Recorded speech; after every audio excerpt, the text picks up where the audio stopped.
Well, as usual, fans making their way to the new Yankee Stadium. The second game of a three-game series is the Texas Rangers. The Rangers in town to face Andy Pettitte, the big left-hander on the mound for the Yankees tonight in Game 2 of this series. There's your ticket. If you come to the ballpark, you won't need a ticket at home. You can watch this one on Yes. As tonight, the Yes Network presents New York Yankees baseball. It's going to be the Yankees and the Texas Rangers in Game 2 of a three-game series from the new Yankee Stadium in the Bronx, New York. Hi, everybody. Ken Singleton along with David Cohn. We've got it for you tonight. Game 2 of this series. Of course, the Yankees dropped the first game of the series, so near and yet so far last night. The Yankees got a big lead. They gave it up, and they almost came back, David, and tied the ball game. Yeah, what a dramatic comeback. You know, would have been probably the best one of the year for the Yankees, and that's saying something, the way they played in this yard. Hideki Matsui continuing his torrid pace with another bullet, and Jorge Posada goes 8-ball in the side pocket, a little cue shot down the line just to extend that inning. Robinson Cano, I mean, what can you say about that? A classic Cano line drive once again. It looked really good from here. That's where it went bad. Nick Swisher with a flat bat pops it up. You can tell the look on Joe Girardi's face. He was not happy about that. No manager would be. And then once again to end it, a line drive from Melky Cabrera, a close play at second base. Oh, so close. It just didn't work out for the Yankees, but a lot of life in that ninth inning. Well, the Yankees lost the ball game 10-9. They're going to try and get back on a winning track tonight behind Andy Pettitte. In fact, let's check out our New York Lottery pitching matchup for this evening. We got a bunch of lefties on the mound tonight. A young lefty in Derek Holland, just 22 years old. His record 7-7, a 4.72. Here's a young man who's improved as the season's gone along. He's pitching well lately. And speaking of pitching well lately, Andy Pettitte's on the hill for the Yankees. Andy looking for his 11th victory of the year tonight. Can he get it against the Texas Rangers? You'll have to stay tuned.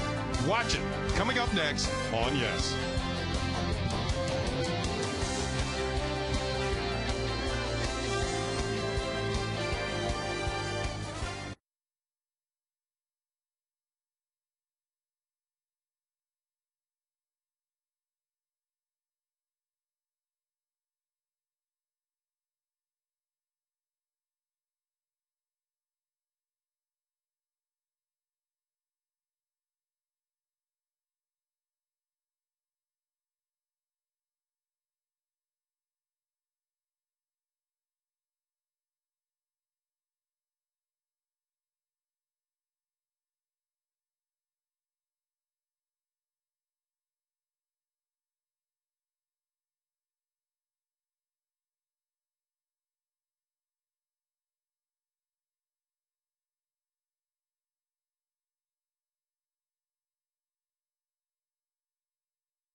Once again, we're at Yankee Stadium, second game of a three-game series between the Yankees and the Texas Rangers. The Yankees hoping to get back on the winning track.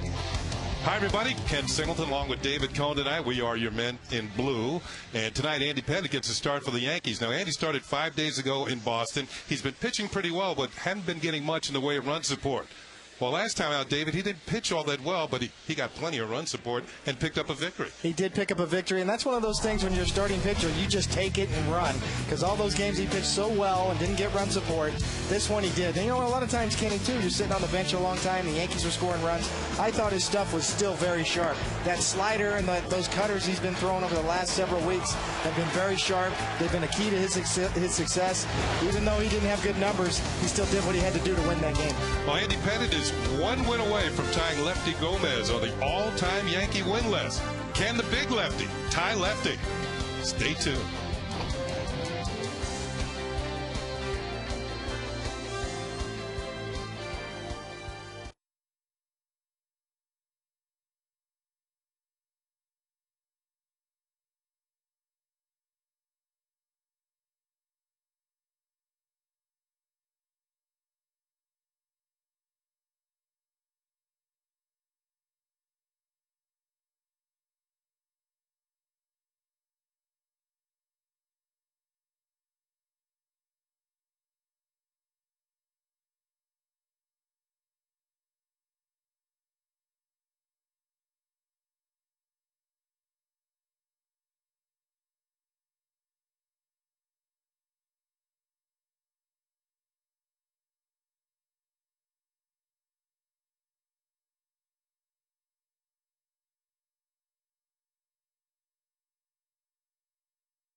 Raymore and Flanagan, furnishing your style with guaranteed delivery in 3 days or less. By Geico, 15 minutes can save you 15% or more on car insurance. And by Honda, the 2009 Honda clearance is here, but it ends soon. Hurry into your Honda dealer today. Well, there are the Yankee stadiums, new and old. Of course, the lights might be off in the old stadium, but the memories live on. And tonight, Andy Pettitte is on the mound for the Yankees tonight. And Andy will be facing a very tough Texas Rangers lineup. And that lineup is presented by BMW. At the very top, leading off, is Ian Kinsler back in the leadoff spot tonight. He'll be at second base. Michael Young had a big home run here last night. He'll be at third, batting second. Josh Hamilton will be in center field, followed by Nelson Cruz in right. Ivan Rodriguez will be the designated hitter, followed by Chris Davis at first. Taylor Teagarden does the catching. David Murphy in left field. And Elvis Andrus, who went 3 for 5 last night with a double, a career-high 3 runs batted in, and a run scored. He'll be batting ninth. We got a matchup of the old bull and the young bull, Kenny. Here's the old bull. Andy Pettitte on the season, 25 starts, 10-6, 4.25 ERA. 56 strikeouts and 56 walks and 117 strikeouts. And here is the Jeep Pitcher Scouting Report. Taking control, Kenny. I've noticed Andy has always been a pitcher who didn't like to call his own game. Lately, since this good stretch has been going, he's been taking charge on the mound, shaking his head, calling his own game, not afraid to shake off pitches. I think that's been a big key for Andy. Keep it in the yard, too. No home runs in the last 6 starts for Andy Pettitte. And Dog Day Afternoon, that refers to August. He's career 48-19 in the month of August. And Andy Pettitte will face a tough hitter leading off for the Texas Rangers. It's going to be we have some beautiful overhead shots tonight. And look at it. Ian Kinsler stepping in, and he'll be taking the first pitch from Andy Pettitte in just a second here. The big lefty getting the sign from Jorge Posada, and we're ready to go. And the first pitch is fouled back to the screen by Kinsler. He's not one to take many pitches, and that's strike one. You can see a career high 26 home runs for Kinsler, 69 runs batted in.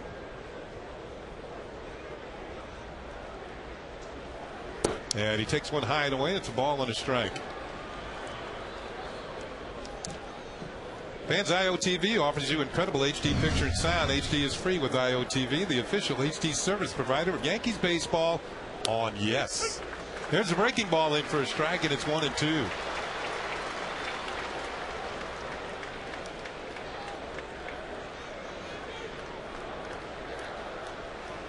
Breaking ball is fouled at the plate. These Rangers, a good hitting ball club.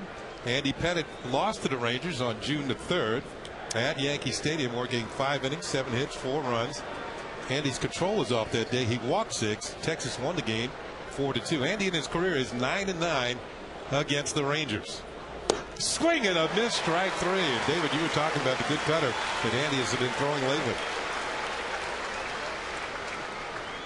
You know, a lot of times it's hard to tell the difference between a slider and a cutter. This is the cutter, even though it's got break on it like a slider, but it's 85 miles an hour. And you see, that's the true definition of a cutter. It's just a couple, 3-4 miles off of his fastball. You see the real speed here. Kinsler reads fastball, and a good cutter retains its velocity just a few miles off your fastball, and that's what Andy's had working lately. Now he's got to face Michael Young, who's got a 12-game hitting streak going. And Young takes a pitch for a call strike. This is the 3rd hitting streak of 10 or more games this year for Michael Young. That's the type of season he's having. The 0-1 pitch misses outside. It's a ball and a strike. Let's check out the umpiring crew tonight, and we have a couple of new umpires on hand.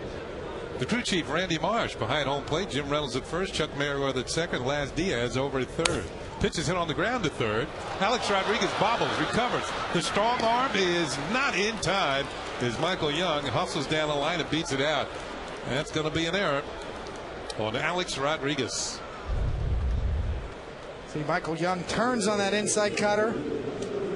Big hop off the lip. Looks like it came up a little higher than A-Rod anticipated. Off the heel of the glove, and just not enough time because, as you could see, Michael Young busting it right out of the box, taking nothing for granted. Error number 7 on the season for Alex Rodriguez. Here's Josh Hamilton. Hamilton had 4 hits here last night. Takes a pitch inside for a ball. It was the first time ever In his major league career, he's had 4 singles in a game. There are his numbers on the season, considerably down from last year, but he's spent some time on the DL. Inside ball 2, 2 balls and no strikes. Hamilton got a 3-game hitting streak going. He's starting to pick up the pace. Early in the season, he was bothered by injuries. Really got off to a slow start. He's had 11 multi-hit games in August. Ground ball by Teixeira into right field for a base hit. Michael Young had to hold up to let the ground ball go in front of him. He can only advance to second. So Hamilton now with that base hit is hitting 4 straight games. We saw Hamilton last night. He's so strong, even when he doesn't quite get it, he still hits the ball hard. By a diving Teixeira, no real chance there. That's what Hamilton will give you. Even if you beat him a little bit on the inside part or the outside part, you can see he didn't really get that ball, but he still hits the ball hard, gets it through. So 2 on and 1 out. That'll bring up Nelson Cruz, who's batting in the cleanup spot tonight. Breaking ball, and it misses. Ball 1.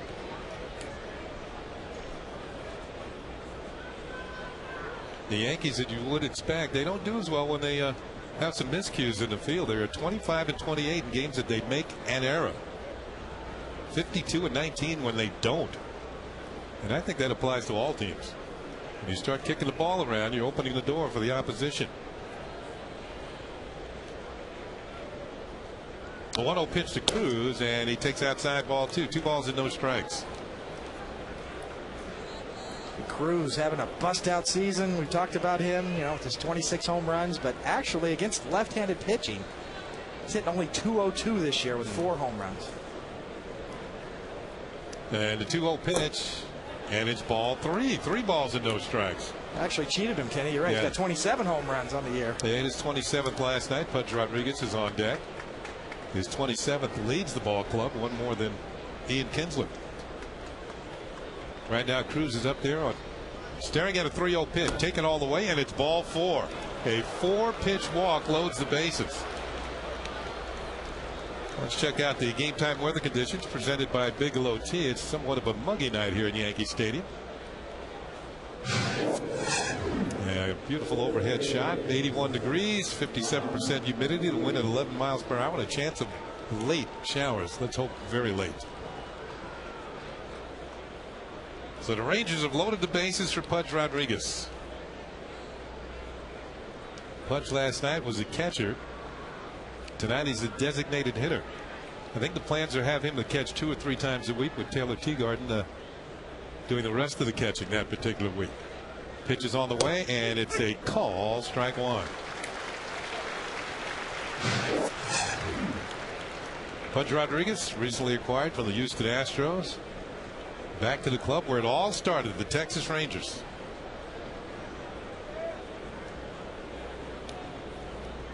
Pettit deals, and it's a ground ball to third. Could be 2. Alex Rodriguez to Cano for 1 on the first, and there's your double play. So Andy Pettit gets out of a major jam, bases loaded and 1 out, by getting Pudge Rodriguez to ground 1 to Alex Rodriguez. To Cano for 1, and on to Teixeira. The Yankees are out of it. No score for the Rangers here at the top of the first.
Have a jam in the top half of the inning, and the Rangers do not score, so now it's the Yankees' turn in the bottom half of the inning. Derek Holland will be facing the Yankees starting lineup presented by BMW. Derek Jeter will lead it off. He'll be at short. Nick Swisher in right field, followed by Mark Teixeira. Alex Rodriguez will starting a double play that ended the inning after making an error that continued it. Hideki Matsui will be the DH. Jorge Posada against the Rangers this season. 538, 7 for 13 with 3 home runs and 8 runs batted in. Robinson Cano will be at second. Jerry Hairston Jr. gets to start in left field tonight. And Melky Cabrera will be in center. Here's the young bull. 26 games, part of them in relief, part of them in the rotation, 7-7. 103 innings, 111 hits, 32 and 82 walks to strikeouts. Pitch to Derek, swinging at the first pitch and fouls it off. Take a look at the Jeep Pitcher Scout Report. Red hot. It's 4-1 with a 1.85 ERA in his last 5 starts. That's best in the AL. Rapid ascent. This 22-year-old left-hander was an A-ball last year and part of the time in Double-A as well. And he is a true power lefty. Mid-90s fastball, good breaking stuff, and a changeup to go with it. Pitch is inside, a ball and a strike to Derek Jeter. Jeter has made some noise in the first inning. His last 6 games, he's reached base in the first inning in 5 of them. And his career against Holland, he is 4 for 4 with a double and a run batted in. And there's a story there. There's a pitch that's a little low for a ball. Now, there was another pitcher that's very near to me that Derek actually started out 4 for 4 against first 4 times he faced him. And that was none other than David Cone. 2-1 pitch, and it's fouled at the plate. Count is 2-2. How'd that happen, Dave? Well, you know, this just in. This guy in the box, he's pretty good. He's a pretty good hitter. I can bear testament to that fact. He wore me out. Actually, the Yankee lineup wore me out the first couple of times I faced him. Bernie and Tino. And this is Joe Girardi on his leadoff hitter, Derek Jeter. He's been unbelievable. Look at the last 3 weeks, the road trip, the way he sparked us in every game. Little roller to the left side, charging hard as Young, throws on the run, and Derek Jeter's retired, 1 down. Let's go to the rest of that quote. It seems like every time he does something that's good in the first inning, good things happen to us, and that's true. He's been the catalyst of late. Derek Jeter, but he's retired here in the first inning tonight at the stadium. And that'll bring up Nick Swisher, who moves into the number 2 slot tonight. Johnny Damon is out of the lineup against the left-handed Holland. Swisher, of course, last night came up in a key situation in the 9th inning. The Yankees were looking to rally, eventually maybe tie or win the game. Joe Girardi had the bunt on with runners at first and second and nobody out. The Yankees had already scored 3 times. The pitch is in there for a strike. And Swish, who had gotten 3 bunts down this year, popped it up, and that kind of turned the inning. The 0-1 pitch is on the way, and that is a ball, 1-1. And if Swisher didn't have any sacrifice bunts this year, I'd have thought it was the wrong play to call. But since he did have 3 and had gotten the job done previously, I thought it was okay to put the bunt on there. There's the ball popped up into the air in right field. Coming on his cruise, he didn't make the catch for round number 2. You know, after the fact, I know some people thought, well, why was he bunting? Well, you moved the tying run to third base and the winning run to second with 1 out. What did the Rangers do next? Do they bring the infield in with Melky Cabrera at the plate if the bunt is successful? If Melky hits a little bleeder through, then the Yankees are going to win the game. Even if he gets 1 run in, the Yankees have tied the game. And you still have Derek Jeter coming up next, so they're going to pitch to Melky. Here's Mark Teixeira with 2 outs and nobody on. And the first pitch is in there for a call strike. Teixeira's had a good month of August. As we get towards the latter stages of the month, he's hitting .310 this month with 5 home runs. And that pitch is outside, and it's a ball and a strike. Now we're talking about Derek Holland on the mound. He started against the Yankees on May 27th in Texas and took the loss. So he's 0-1 in his career against the Yankees. Pitch is hit in the air, and this looks like he's going to reach the seats and be out of play for Chris Davis, who's going to get a look and nothing else. And it's 1-2 now on Mark Teixeira. Stay tuned during the 6th inning, fans, for a message from our friends at the Fox Business Network.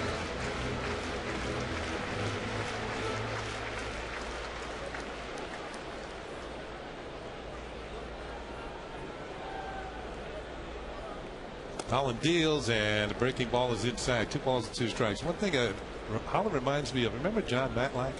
Sure. His delivery, left-hander, that was really tough on me. Tough to hit.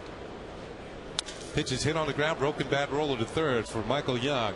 Across the diamond, the Yankees go 1-2-3 here in the bottom of the first inning against Derek Holland. Holland's been pitching well of late. 4-2 in his last 7 starts since the All-Star break. No score here in the first.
Hey fans, go to MetLife.com/Yankees for your chance to present the MetLife Player of the Month award on the field at Yankee Stadium. Simply visit MetLife.com/Yankees for the official rules. No purchase necessary, void where prohibited, and sweepstakes sponsor is Metropolitan Life Insurance Company. Here we are, top of the second. Chris Davis leading it off, and the big first baseman takes a pitch in there for a call strike. And it was Robinson Cano. He didn't shake hands with Snoopy there. Snoopy on hand to present Robinson with the Player of the Month award for the Yankees. That's kind of a shun Snoopy there. That shouldn't happen. 1 ball and 1 strike on Chris Davis, who came back to the big leagues last night from the minors. Fouls a pitch off, and it's 1-2. Davis' first game since July the 5th. That's his overall numbers in the big leagues this year. Davis has plenty of power. In fact, he went down to AAA, hit .327 in 44 games with 6 home runs and 30 runs batted in. 1-2 pitch and a swing and a miss. Strike 3. Andy Pettitte puts him away. Second strikeout for Andy Pettitte in the ball game.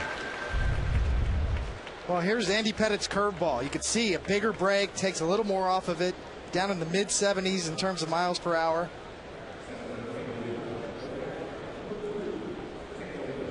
More of the speed that fooled him than the location, although it had good sharp break. And now they'll leave it up to the catcher, Taylor Teagarden, with 1 out. Teagarden has hit 3 home runs in his last 6 road games. Takes a pitch upstairs from Andy Pettitte from ball 1. With Jared Saltalamacchia going on the DL with shoulder problems, Teagarden took over as the #1 catcher. Rangers needing a catcher, went out and got Pudge Rodriguez to back him up. Pitches on ground to third. A-Rod has this one, and the strong throw to first is in time for the second out. Well, let's check out tomorrow's starting pitchers, brought to you by Verizon Fios. This is Fios. This is big. Dustin Nippert gets the start for the Texas Rangers, 4-2, 3.95. And A.J. Burnett trying to get back on the winning track. He'll be in there for the Yankees. 10-7, the 4.08. It's a day game tomorrow. Coverage begins at 12:30 right here on Yes.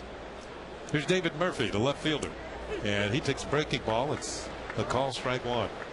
Those Texas pitchers look so young with their faces. They are young, early 20s. Well, the pitching has really improved this year. Murphy takes one outside. Yeah, it really has. And these are the first products of the Nolan Ryan kind of era since he's taken over the Rangers and in the capacity of the leadership that he has and making the shot, calling the shots for the Rangers. That side ball too. Nolan, of course, is now the president of the Texas Rangers, and of course he went out and got himself a new pitching coach at Mike Maddox, and he's been a big factor in the resurgence of pitching in Texas. They've never really known for the pitching stats, but this year they're really doing well. Murphy fouls one back and out of play. There's less emphasis on pitch counts, and if I recall correctly, at the beginning of the year, Nolan gave his manager Ron Washington instructions. When you think you're about ready to take a pitcher out, try and leave him in there for one more inning if you can. Well, that was the thing. We talked to Nolan last year. Actually, I interviewed him in Texas last year, and he talked about conditioning their minor league pitchers to be able to go 7 innings. 2-2 pitch just off the corner. It looked like Posada thought that was strike 3. Instead, it's a 3-2 count. Well, that sharp break just off the front edge. Here's the payoff pitch to Murphy, and he lets a pop up to the right side. Robinson Cano just back on the outfield grass. Now back onto the infield and makes a catch. And it's a 12-pitch inning for Andy Pettit as he sets down the Texas Rangers very quickly here in the second.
Well, fans, this moment in Yankee history is sponsored by Mercedes, your Mercedes-Benz Tri-State dealers, on the web at searchmercedes.com. 1 year after his death, Mickey Mantle's monument is unveiled in Monument Park, August 25th, 1996. Mickey Mantle, the greatest player, one of the greatest players of all time. Here's Alex Rodriguez, and he is due to become one of the all-time greats as well as he leads off the bottom of the second with a single to center field. Yankees' first hit of the game. You see a young pitcher. He's around the plate a lot. First pitch fastball might be the best one you see, and it is, as you can tell. Outer third, up a little bit. A-Rod ready for it. I was watching Alex take batting practice tonight, David, and I think he's about due for a hot streak. And not that he had some good swings in last night's ball game, but sometimes it's how you make the outs that kind of give you an indication that the hitter's about ready to take off. And I think Alex is on the runway and ready to fly. Speaking of flying, here's Hideki Matsui. Hideki, first Yankee with at least 12 hits, 6 home runs, 18 runs batted in over an 8-game span since Don Mattingly batted .459 with 10 homers and 21 runs batted in during his record-tying streak of 8 homers in 8 straight games back in 1987. That's how hot Matsui's been. That pitch is ball 2.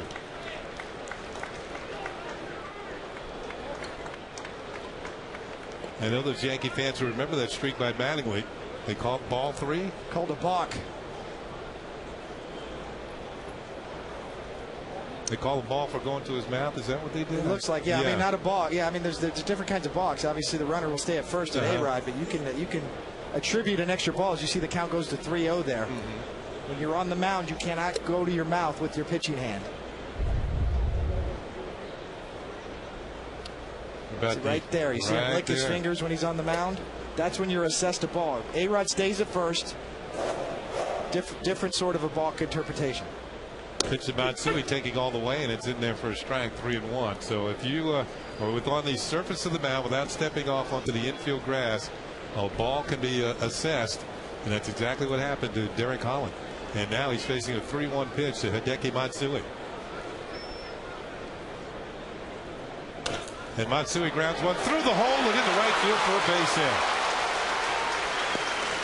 And A-Rod's going to stop at second. So Matsui continues his hot bat. And the Yankees have 2 on, nobody out here in the second. Well, Matsui in a hitter's count, and he's just not missing fastballs. That ball's at best on the outer half and down a little bit. Matsui has just been drilling fastball after fastball, and that's when he gets going well. 3-0 fastball right there down, hits it hard on the ground, finds the hole. That's what that hole is there for when a runner's being held on. A left-handed hitter looking for something he can just drag on through there. Matsui gets the job done. Mike Maddox out to talk to the 22-year-old left-hander, settle him down somewhat. Fans, our aerial coverage brought to you by DirecTV. Get every Major League game in HD this season with DirecTV. Beautiful pictures they are of the new Yankee Stadium. And as you can see, the Yankees have a rally budding with a couple of men on. Posada batting right-handed. Switch hitter in there against the lefty Holland. Takes the first pitch in there for a called strike. Posada this year batting .303 as a right-handed hitter, but against Texas overall, 7 for 13 with 3 home runs and 8 runs batted in. Pitch is in the dirt. It's 2 ball. Make that a ball and a strike. Posada had a 2-run home run here last night against Texas, as the Yankees got off to a 4-0 lead. We'll take a look at it. Jorge Posada, and every time you see him swing the bat in the middle of this lineup, hits this over the deep left center field. Going back is Hamilton at the wall. This one is gone. A 3-run home run for Jorge Posada, and the Yankees jump out to a 3-0 lead. His second home run in 2 nights.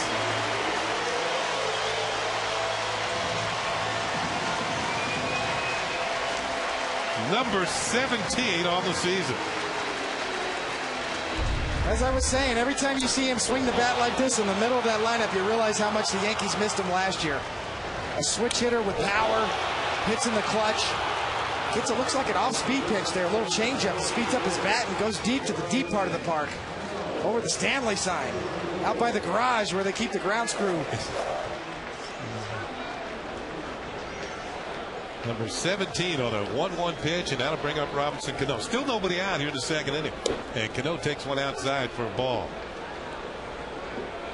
Jorge Posada thrills the crowd here in the second inning. Hey, look who's on hand. I bet you can handle the truth right there. The truth is the Yankees are leading 3-0. Well, there's a life well lived right there, Ken. You're one to talk.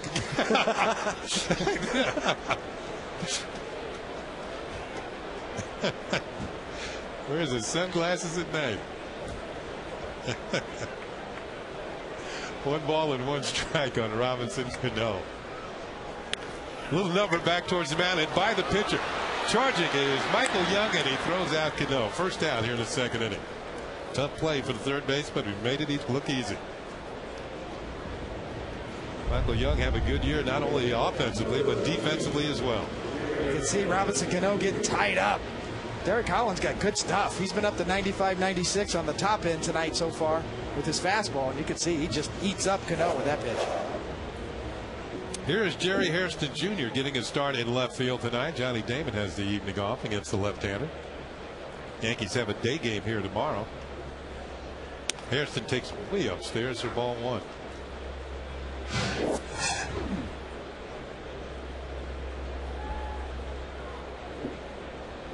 It's a good test for a young left-handed starter here at Yankee Stadium. You give up a 3-run bomb. Now let's see how you react. See if you can get it back again. That's upstairs ball two. Hairston's overall numbers with Cincinnati and the Yankees, but with the Yankees, Jerry's gotten off to a pretty good start. He's hitting over 300. 303 with a home run and 6 runs batted in. Yankees love his versatility. Tonight in left field, we've seen him at third base. He's come in for Derek Jeter late in ball games at short. Started out his career as a second baseman with Baltimore. We've seen him in center field, and we've seen him in right field.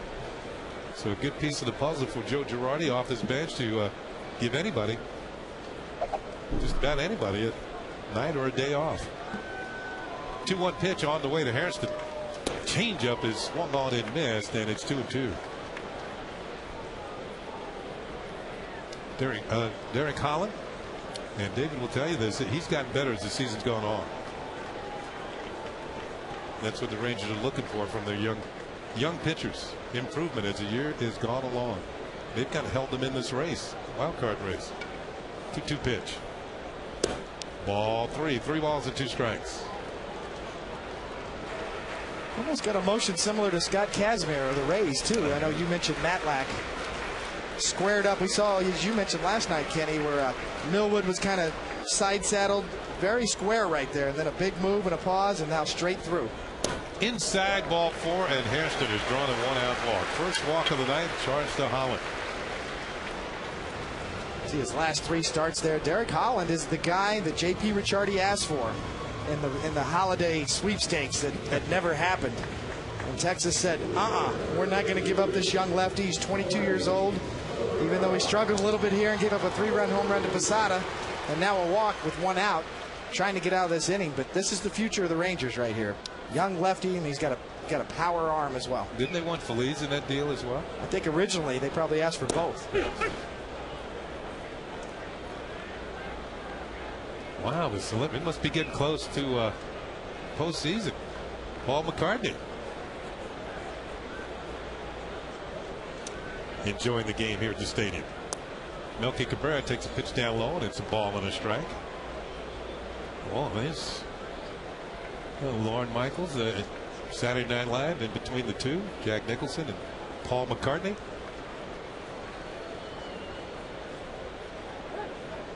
Throw over the first to check on Hairston.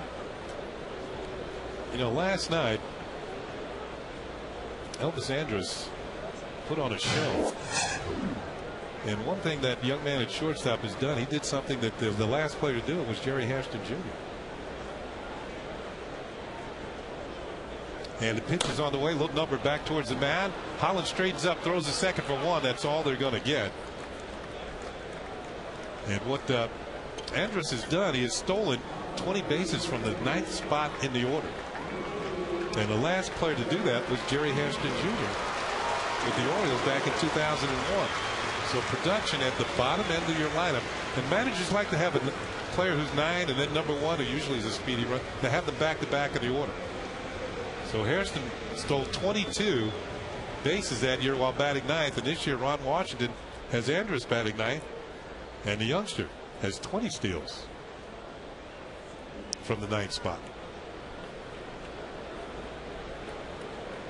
Here's Derek Jeter, and he swings at the first pitch and pulls it on the ground foul.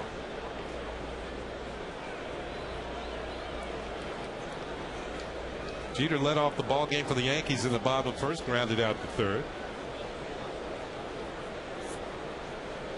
Told you how hot he's been. He's been the best hitter in baseball against left-handed pitching. Over 450. In there for a strike. I should say over 430, which is still pretty high. And right now, Derek's in the hole. No balls and 2 strikes. Yankees up 3-0. 3-run home run by Jorge Posada in this second inning. And that is called strike three. Holland hits the inside corner. And that's going to do it for the Yankees here in a second. But Jorge Posada, following a single by Rodriguez and one by Matsui, goes deep to left center field, and the Yankees lead 3-0 at the end of two.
With the Yankees rolling towards the playoffs, you won't miss an inning with live Yes Network games on your PCs and laptops. If you're a Verizon Fios TV customer with Verizon Fios Internet who watches Yes, log on to YesNetwork.com, Yankees.com, VerizonNet/Yes.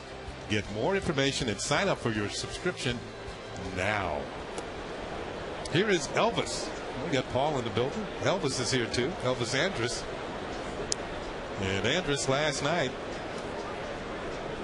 well, just after midnight, birthday, 21 years old. Do you remember when you were 21, Colin? I do. I lost my fake ID. I got a real one. That was big for a young man.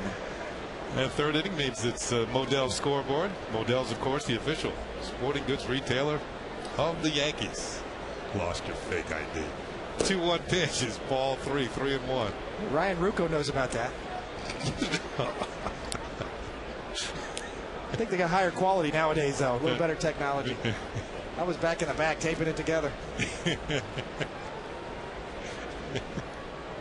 Andrus hitting at 270.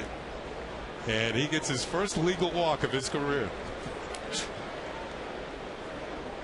Second walk charged to Andy Pettit. A leadoff walk here in the third. And that'll bring up the top of the order to Ian Kinsler. Kinsler was a strikeout victim in the first inning. Kinsler recently off the DL, had some hamstring problems. Not your prototypical leadoff hitter. I mean, he is a lean back, I'm swinging the bat type of hitter. He's not up there taking. Pitch is on the way, hits one hard. One hopper to Jeter. This could be two. To Cano for one. On to Teixeira, and there's a double play. Second double play turned behind Andy Pettit tonight. First one started by A-Rod. This one started by the captain. Well, you talk about tailor-made. Inside ties him up just enough. Kinsler's on it a bit. But a one-hopper right to Jeter. Oh, this is from the DirecTV blimp. It looks like two to me. Yeah. Nice shot. Derek's looking around like, where'd that picture come from? Here we are up here. 2 outs, and Michael Young will come to the plate. And Andy starts him with a breaking ball and drops it in there for a strike. Speaking of 2 outs, over the last 8 games, the Yankees have given up 56 runs, 47 of them with 2 outs, 84%. And that was a big problem in last night's game for the Yankees. Pitches fouled off. What is it, just a lack of concentration on pitchers, or they think they're almost out of the woods? Or it's hard to do. It really is. I mean, that's the most difficult time for an offense to score runs with 2 outs, and that's why it's such a big stat for most teams. The clutch stats of being able to get 2-out RBI hits, and well, it's hard to give up that many runs with 2 outs. Foul tip into the glove of Posada. There won't be any 2-out run scoring here for the Texas Rangers. A 9-pitch inning for Andy Pettitte. Rangers go quickly here in the third. At the end of 2.5, it's 3-0 Yankees.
Time for the Toyota Text poll. Tonight's question is, based on his performance this year, would you like to see Andy Pettitte back in the rotation next season? That's an easy question. Yes or no? 1 yes, 2 no. Text your vote to 58772. Here's Nick Swisher leading it off for the Yankees in the bottom of the third. They have a 3-0 lead. Swisher flew out to the right fielder, Nelson Cruz, in the first inning.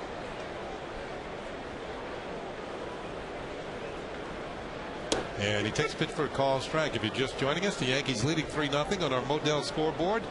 Modell's the official sporting goods retailer of the Yankees. They're leading 3-0, courtesy of a 3-run home run by Jorge Posada in the second inning. And there's a pitch for a call strike, 1-2. If Holland has had a problem this year, that's the 18th home run he's given up in 105 innings. So every once in a while, that long ball will come back to bite him. Obviously more of a fly ball strikeout type pitcher with that power stuff. More 4-seamers than sinkers. His fastball is hard and true.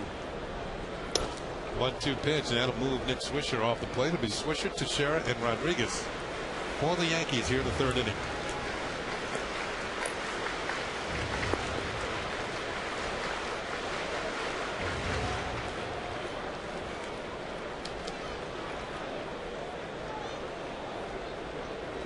Swisher up there with a count of 2 balls and 2 strikes.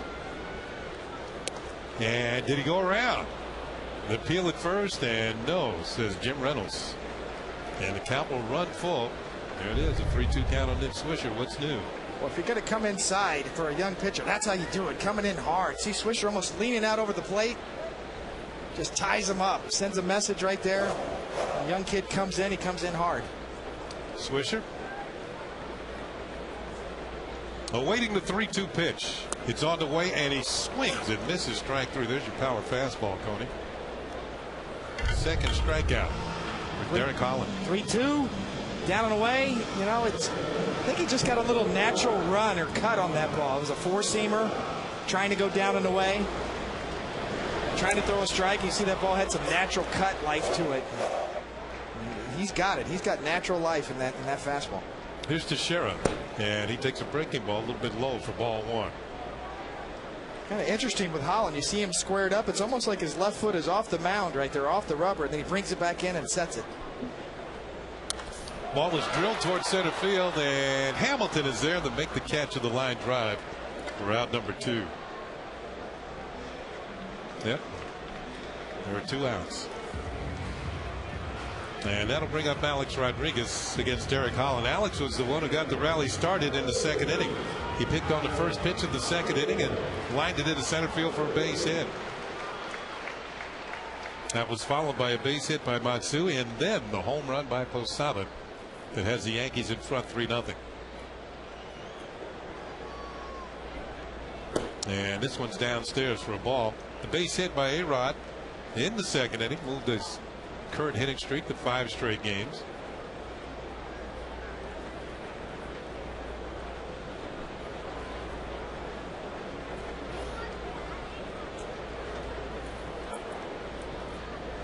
And that is high and away for ball 2. Now, yesterday the Yankees lost the ball game, and they were beginning a homestand. And how rare is that for the Yankees to lose the first game of a homestand? They've been playing so well at home. That's only the second time it has happened all season long. Losing the first game of homestand, and the first time it happened was opening day here at the stadium. So it's been a long time since the Yankees started a homestand with a loss. That was way back on April the 16th against Cleveland. The Yankees have really developed a home field advantage this year. All the drama and the late inning comebacks they've had. Almost saw another one last night. Pitch to A-Rod, and there is ball 4. So he was on with 2 outs. Second walk charged to Holland.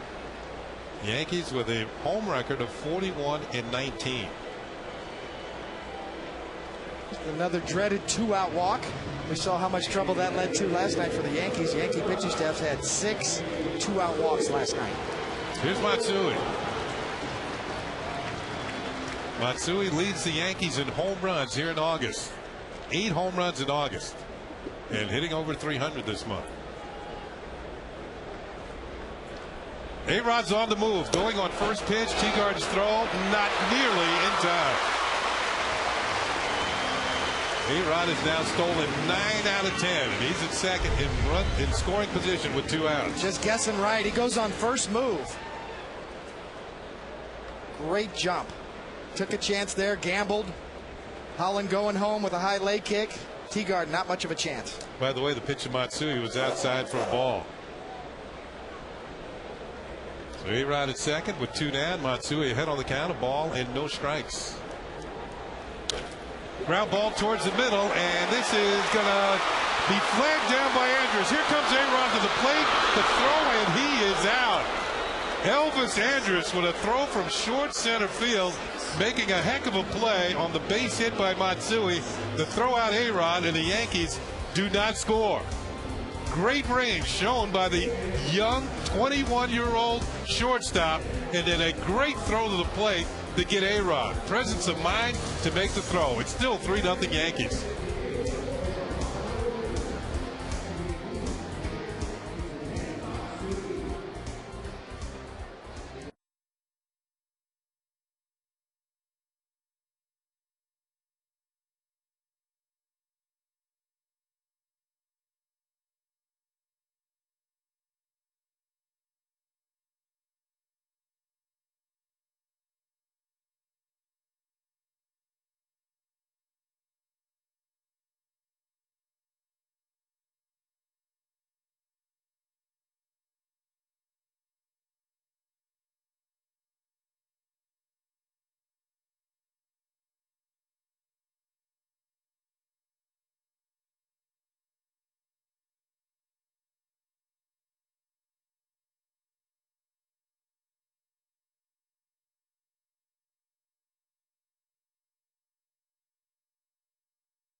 Then last play by Elvis Andrus. Andy Pettit. And a swing and a miss by Josh Hamilton leading off the 4th inning. Just 21 years old today. A highlight type play from the youngster. Ball is fouled off and it's 0-2. Well, they talked about the range that this kid has. It's off the charts. If you want proof, the other side of the bag and the throw. That is incredible range, presence of mind to wheel and deal, get the ball home on one hop. That is quick. Did you see Ian Kinsler look at him like, I just can't believe what I just saw? Just about everybody. Yeah, huh? We'll be around a long time, folks. Here's the 0-2 pitch. And it's going away to Hamilton. 3, 4, and 5 for the Rangers here in the 4th inning. Hamilton, Cruz, and Rodriguez against Andy Pettit, who's working with a 3-run lead.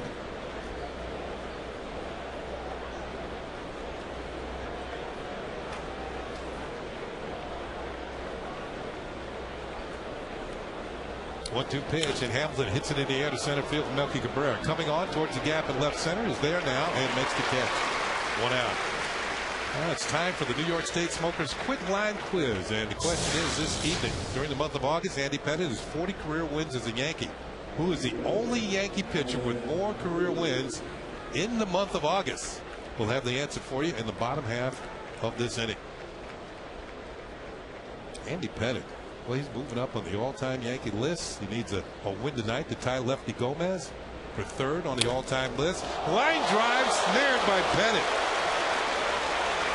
And that is out number 2. Self-preservation. It's a beautiful thing. Well, it is, you know, and Andy to the glove side. Just a reaction. Right there, a little snow cone, got it. Robbed him of a hit. You can tell right there. You know, that's why I always said, Kenny, I used to like to fall off the mound and make myself skinny to get out of the way. just don't, you know. You never tried to flag one of those down? It was the anti-Jimmy Cott theory on defensive fielding for pitchers.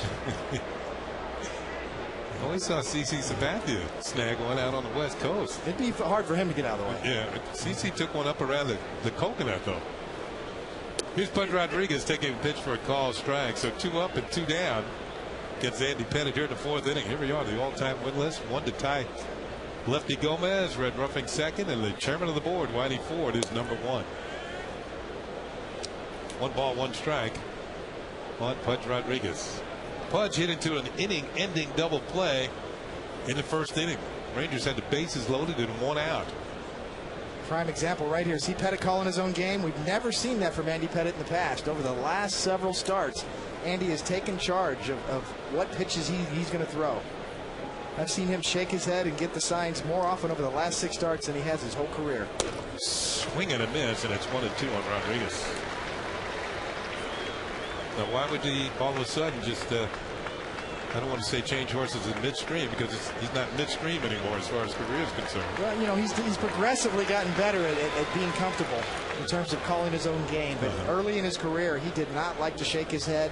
Whatever the catcher put down, he just wanted to worry about the quality of the pitch. But Andy knows at this point in his career, he's kind of reinvented himself. And breaking balls to both sides of the plate, mixing in more changeups.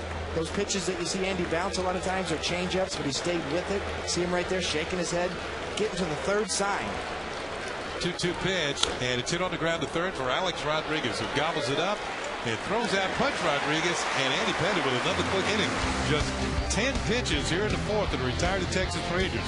At the end of 3 1/2, Jorge Posada will lead it off. He's the reason why the Yankees lead.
Nothing on to the bottom of the fourth.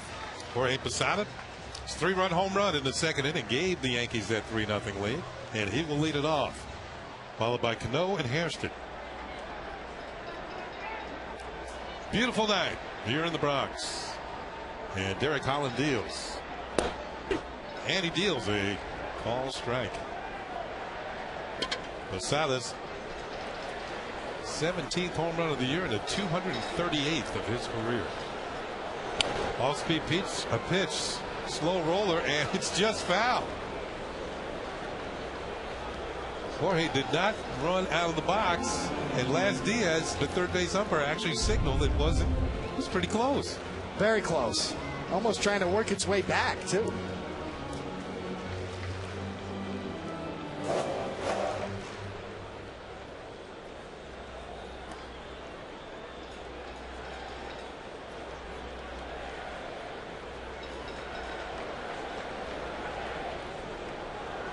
Posada down on the count, no balls and 2 strikes. It swings and misses strike 3. So that at bat went very quickly. Check out our New York State Smokers Quick Line Quiz answer. During the month of August, Andy Pettitte has 40 career wins as a Yankee. Who is the only Yankee pitcher with more career wins in August? And the answer is Red Ruffing. 52-21 record in the month of August. Red Ruffing second on the all-time wins list, trailing only Whitey Ford. Probably the best all-time Yankee right-handed pitcher. Well, those debates are always open for discussion, but Red Ruffing got the numbers to back it up. And I think, if I'm not mistaken, like Babe Ruth, the Yankees got Red Ruffing from the Boston Red Sox. Pitch is grounded to the right side slowly. Davis has it. Going to be a tough play as he flips to Holland, and there'll be no play. Cano's going to beat it out. And I think that's going to go as an infield single.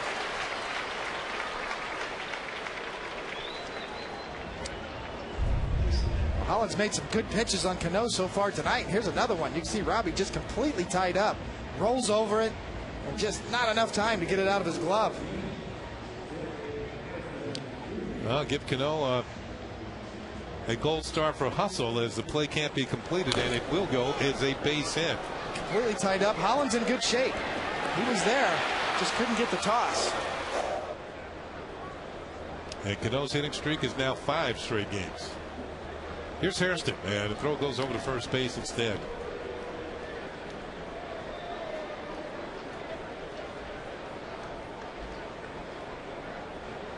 On a broadcast last week in Boston, I don't know if many of the fans who are watching tonight might not have been watching that game, but I was talking about Hairston's grandfather, Sam, who actually caught Satchel Paige in the Negro League, 6-pitch inside for a ball.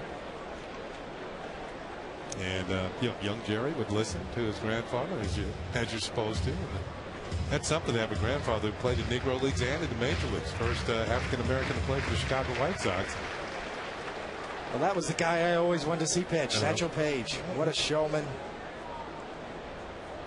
Here's the throw over the first base.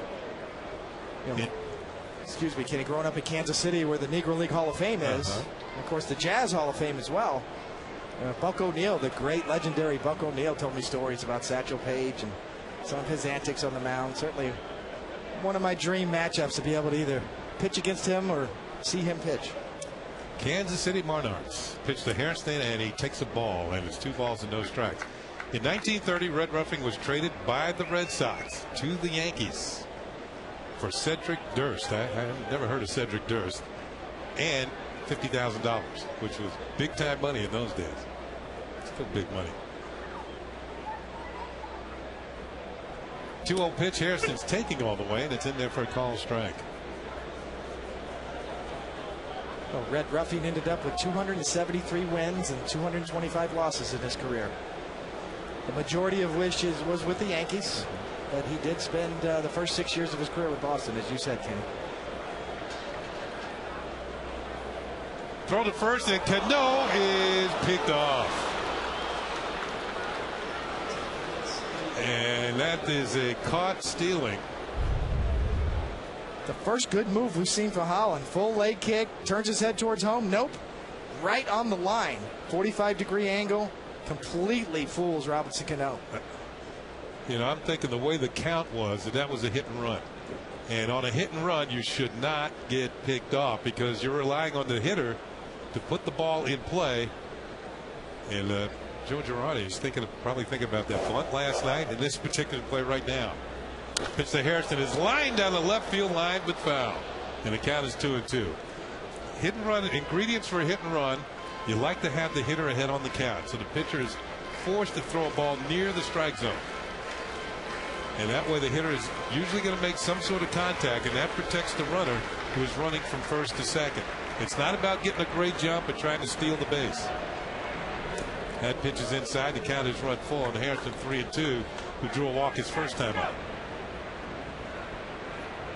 There's Johnny Damon giving some advice to Cano about the way he was picked off. Hang in there. Almost an Andy Pettit-like move that Holland broke out there. Really good move. 3-2 pitch. And it's hit deep to left field. Going back is Murphy.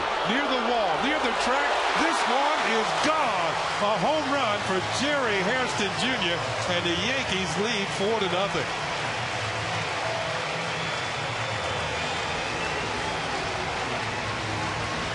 Well, that's the ultimate hit and run right there.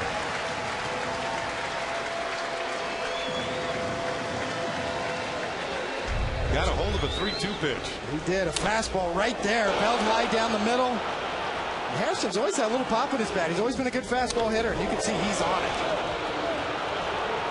Enough lift. Bottom half of the ball.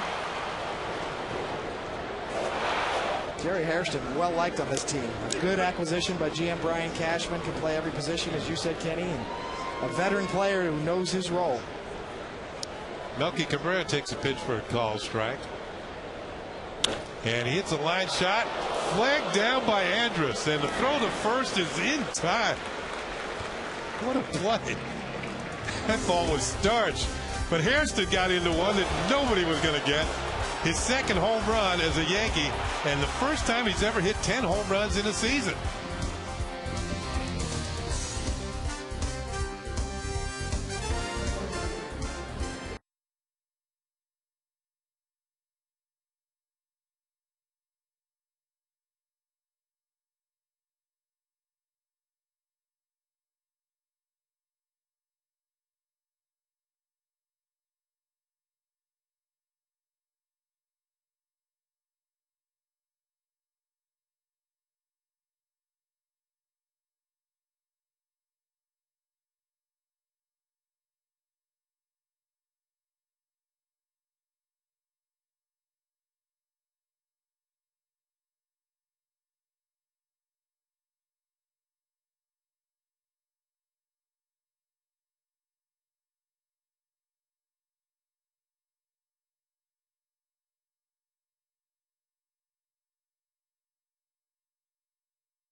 Thanks, Nancy.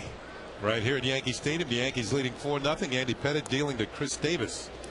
And the first baseman takes a pitch down low, ball one. Davis was a strikeout victim on Alexa's scoreboard. There it is, 4 runs, 6 hits, an error for the Yankees. No runs, just 1 hit, and no errors for the Texas Rangers. 1-0 pitch, and Davis hits one towards Jeter, and it's going to be backhanded. No throw. Davis has himself an infield single. And he's on with nobody out here in the 5th inning. Davis had a couple of hits here last night, just back from the minor leagues. Off the end of the bat, little humpback line drive over towards the hole. Once again, we've seen Jeter kind of cheating up the middle defensively. Can't quite get the handle on it to get that patented jump throw that Jeter's done so well over his career. So man on, and Taylor Teagarden, the catcher, will come to the plate. Teagarden grounded to third his first time up.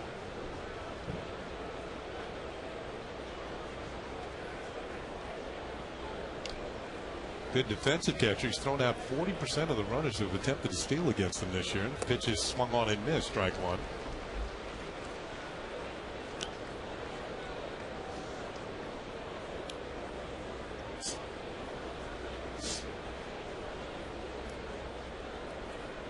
Andy got out of a big jam in the first inning.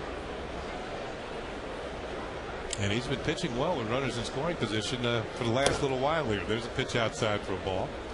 Opponents are now just 3 for 20 with runners in scoring position over Andy's last 6 starts, including this one. That's bearing down in the clutch.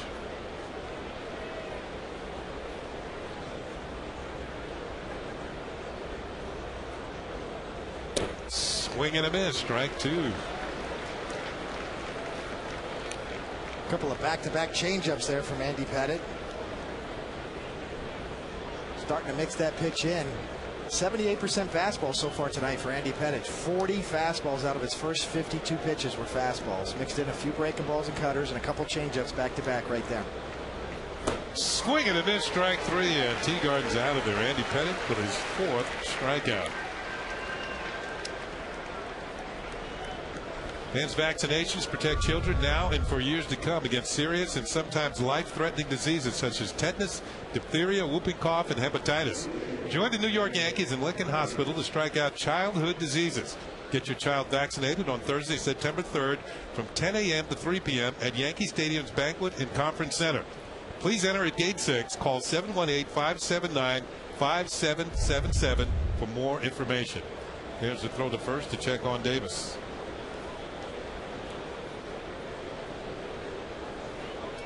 4 strikeouts for Pettitte tonight, all 4 swinging. Here's Murphy, who popped out to Cano in the 2nd inning. 1 on, 1 out. And the pitch is a little bit low. Posada setting up inside, and that's that hard cutter that's gotten so much better. It was a patented Andy Pettitte pitch for so many years. When he struggled a little bit earlier in the year, he kind of lost the feel for it. It's definitely back now. Outside, and it's 2 balls and 2 strikes on Murphy. You were talking about mixing in a few changeups. Now we've seen CC Sabathia use the changeup very effectively this year.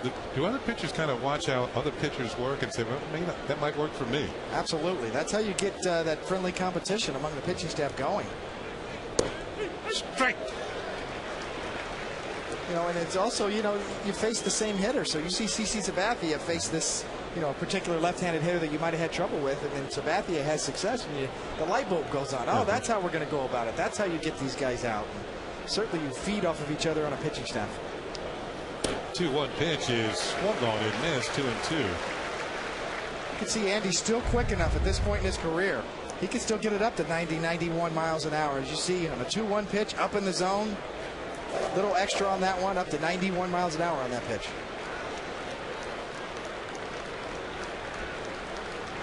That's just quick enough, Kenny. You know, it's not like Andy's a total finesse guy. He's not Jamie Moyer out there. You know, nothing against Jamie Moyer, but Jamie Moyer probably tops out in the mid to low 80s with his fastball. Andy Pettitte's still sneaky quick when he needs it, and he knows how to add when he sees the situation where he can get a little extra zip on that fastball. I don't like this discussion on the mound here, John. Sometimes is it about location? Can it be about what we're going to throw? Yeah, I think that's more pitch selection. You know, there's a man on first, so you don't have multiple signs. You know, you don't have to worry about a base runner stealing your signs. So this is just straight. How are we going to finish this guy right here? Let's check it out. The 2-2 pitch, and it's low and away, ball 3. You know, and sometimes you'll go 2 pitches ahead there. You know, on a 2-2 count, Posada and Pettitte might have said, okay, let's try the cutter, and then if that doesn't work, then we're going to go to this pitch. You saw, I believe, a glimpse of Elvis Andrus. He's on deck.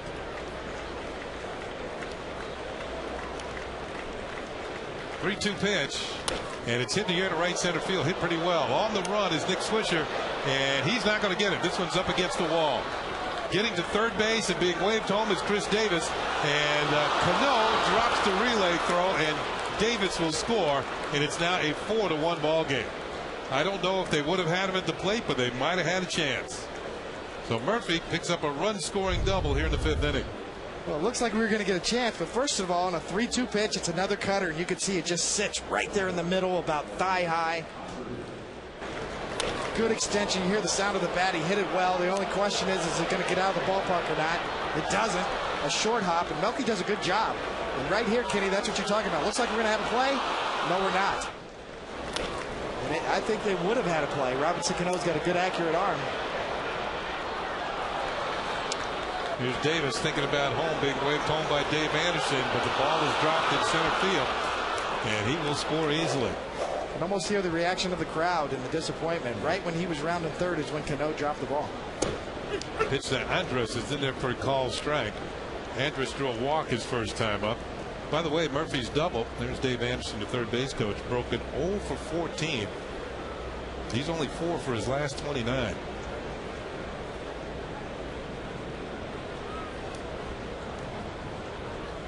Inside, and it's a ball and a strike.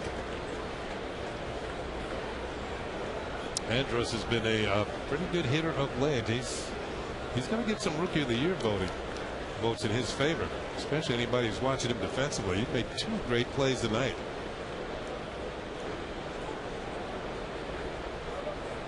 A 1-1 pitch is high and away, ball 2, 2 balls and a strike. 21 years old. I was still in the minor leagues. Had about a year and a half to go before getting to the big leagues. Here is Murphy leading at second. The view from the blimp. And that pitch is a breaking ball low, and it's 3 balls and a strike. Seems to be pretty disciplined at the plate. You know, over the last couple of nights, we've seen him with good takes. Yankees have tried to see if they could stretch the strike zone on him, see if he will chase bad pitches, both breaking balls and fastballs, and so far he has not.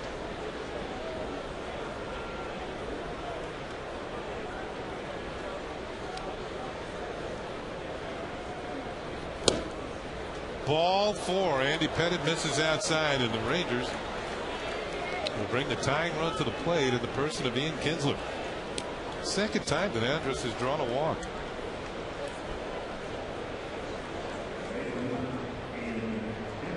Kinsler has struck out and wrapped into a double play.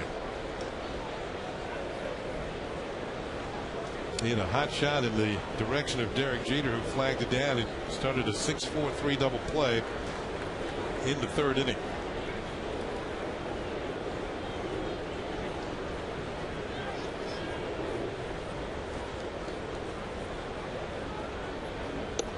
And that pitch is in there for a call strike, a breaking ball from Andy Pettit. Andy's tough inning tonight was the 1st inning. It appeared that the Rangers were going to score, but he got a double play out of it and got out of it without being scored upon. But now here in the 5th, the Rangers have touched him up for a run, and they have 2 men on with 1 out. Kinsler hits one high in the air towards the stands. Mark Teixeira over, and he will make the catch up against the wall down the first baseline. And that is out number 2. But Teixeira with a good read and a good jump, a peek, another peek, knows he's got room. Well, if you're a pitcher, this is a huge lift. You're on the mound, and conversely for Kinsler, what a disappointment. A couple of feet more and you're still alive. Andy Pettit with a big out. I think there's a difference between the new ballpark and the old ballpark. I think there's more room here just to hit more room in foul territory. You can see where those stands there's a little break to the stands there. They kind of curved, and Teixeira kind of fit right in there and made that play. So it's 2 outs and 2 on, and Michael Young will come to the plate. Yeah, you're right, Kenny. Down the lines, there's little nooks and crannies on the left field side where the tarp is, and the right field side down past the dugout. Well, there's less room back here behind home plate that way. But what Kenny's talking about, there's more room down the lines a little bit. And that was right where Teixeira had that little extra space to catch. Michael Young's up there. He's reached on an error and struck out. There's 20 feet less behind home plate, but a few more feet down the line. The 0-1 pitch, and it's high and away, a ball.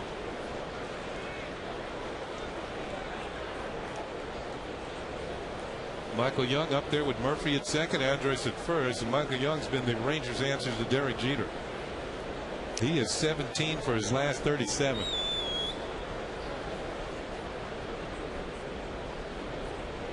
Mer 69 pitches, excuse me, Kitty. Yeah, good count. 69 pitches for Andy so far. 1-1 pitch, and it's slashed foul, and the count is 1-2.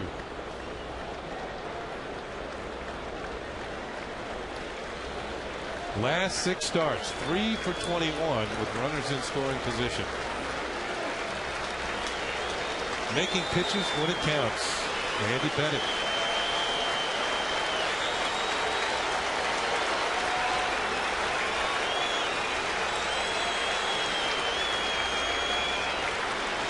Fans trying to rally behind Andy Pettitte, and the pitch is on the way, and it's outside. 2-2. Posada setting up away. Andy Pettitte trying to hit the mitt, and just a little bit of movement. Randy Marsh, the veteran umpire, just off the plate, very close. Posada holds it right there, trying to frame it. 2 balls, 2 strikes, and 2 men on base. And the number 2 hitter for the Rangers at the plate, Michael Young.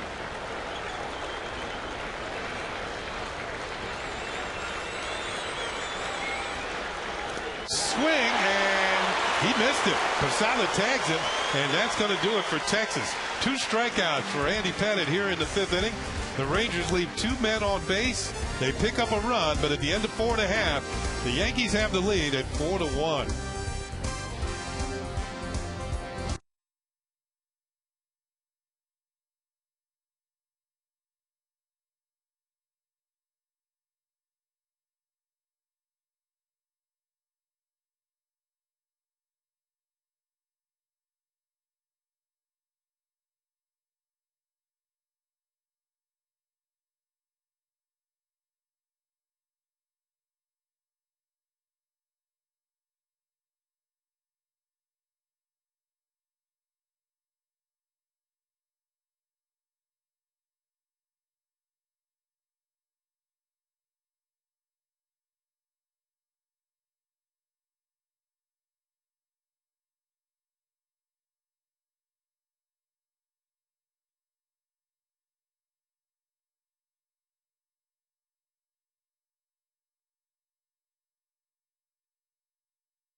Brought to you in part by J&R Music and Computer World, and by Ford, the official truck of the New York Yankees. Bottom of the 5th inning, and Derek Jeter's going to lead it off. 0 for 2 tonight. He's grounded third, called out on strikes. Derek Holland deals. Jeter swings at the first pitch, hits the ball to Andrus. That's not a good idea. He throws at Jeter, and there's 1 down. On our Lexus scoreboard, the Yankees, 3-run home run by Posada in the 2nd. Solo shot by Jerry Hairston Jr. in the fourth. That's their 4 runs. The Rangers scoring a run, and Yankees leading it 4-1 here in the bottom of the 5th inning. Our aerial shots tonight from the DirecTV win. Oh, isn't that beautiful?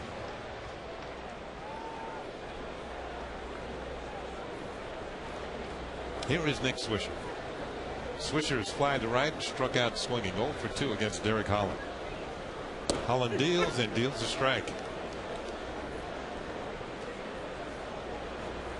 Swish batted just about everywhere in the lineup for Joe Girardi this year. Breaking ball in there again. 0-2 from Holland. Holland has really stayed true to form coming into this game. His average fastball in the year was right around 93 miles an hour. His top end velocity is up about 95, 96. That's exactly what he's done tonight so far. About 73% fastballs he features on average on the year, and that's about where he is tonight as well. 0-2 pitch, trying to get Swisher to chase a cutter, slider. Wouldn't do it. 1-2. Holland's pitch count in good shape. 66 pitches, 38 strikes. Of those 66 pitches, 48 have been fastballs. Oh, he's shaking off. Pitch is on the way, and Swisher strikes out for the 2nd time tonight. That is the 4th strikeout for Holland. He's established his fastball, and when you get a chance to finish a hitter, he got that hard slider down and in. Well, maybe not quite Louisiana Lightning quality, but very similar. Saw Ron Guidry with that nasty back leg slider that he threw so well for so many years here with the Yankees. Derek Holland with his own version of it as well. Here's Teixeira. Yeah, I flailed with that back leg slider quite a bit.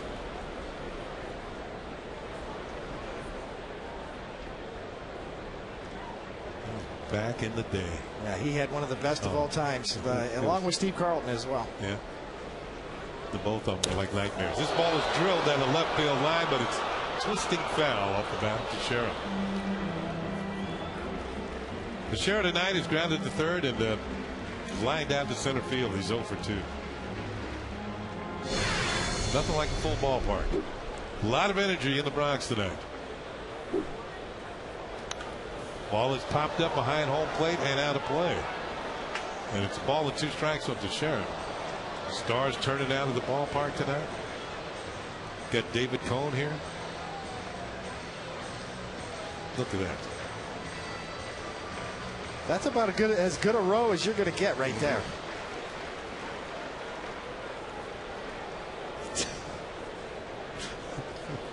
That lady's been on the phone all night. Paul Leandros, and he throws out Teixeira, and it's a 9-pitch inning for Derek Holland. I wouldn't want her cell phone bill at the end of 5. It's 4-1 Yankees.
brewed cup of coffee. And yes, we get our Green Mountain K-Cup coffee system from the same people who bring us our office supplies. W.B. Mason. Ooh, but 6th inning, Josh Hamilton swings at the first pitch and fouls it below us. And that is strike one. Hamilton's had a single, and he's also flying out to center field. Yankees up 4-1 here in the 6th. Trying to even up this series in a game apiece going into tomorrow's afternoon finale. 0-1 to Hamilton, and he takes inside for a ball, 1-1. I mentioned Hamilton has 11 multi-hit games this month. He had 10 in the previous 4 months. So that's how much he has picked up the pace here in the late season. As he singles into center field, and he has another multi-hit game. That's his second single. Fans who have been showing you those shots from the blimp and the aerial coverage brought to you by DirecTV. Get every major league game in HD this season with DirecTV.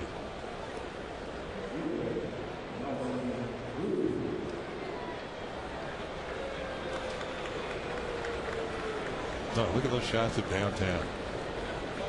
Beautiful night here in New York. It was a clear night. A little warm in the city today, though, as it should be this time of year. Here's Nelson Cruz. Swings and misses, strike one. We talked about Cruz. He'll give you a little scout report. He's found a home. You know, 3 teams gave up on this guy or traded him: the Mets, the A's, and the Brewers. The Rangers have really, he's really found a home with the Rangers. Career high in games, home runs, and RBIs this year. 27 homers, 60 RBIs, 98 games. I'll tell you what, both ways too. You know, he's hitting with power. Other organizations gave up on him, but he can defend as well. It's kind of remarkable. This guy's off the charts in some of the defensive metrics that are used nowadays. Great range and can cover a lot of ground in the outfield. 0-1 pitch from Pettit is way upstairs for a ball. And he's also found time, Tony, to steal 17 bases. And he don't look like a base stealer. He's a big guy. Well over 200 pounds.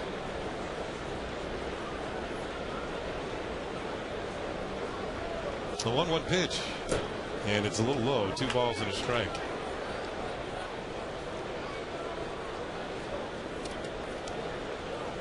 Posada again out to talk to Pettit. These conferences seem to be getting more and more frequent, with Posada and Randy Marsh trying to break it up. There's a timing there. You can feel the umpire coming, and it was a fake because Posada went back out to talk to him. Yeah, you know, we talked about, and we noted that Andy Pettit has been shaking off a lot more pitches, and there's a veteran umpire there. It's frustrated Randy Marsh, an old National League umpire.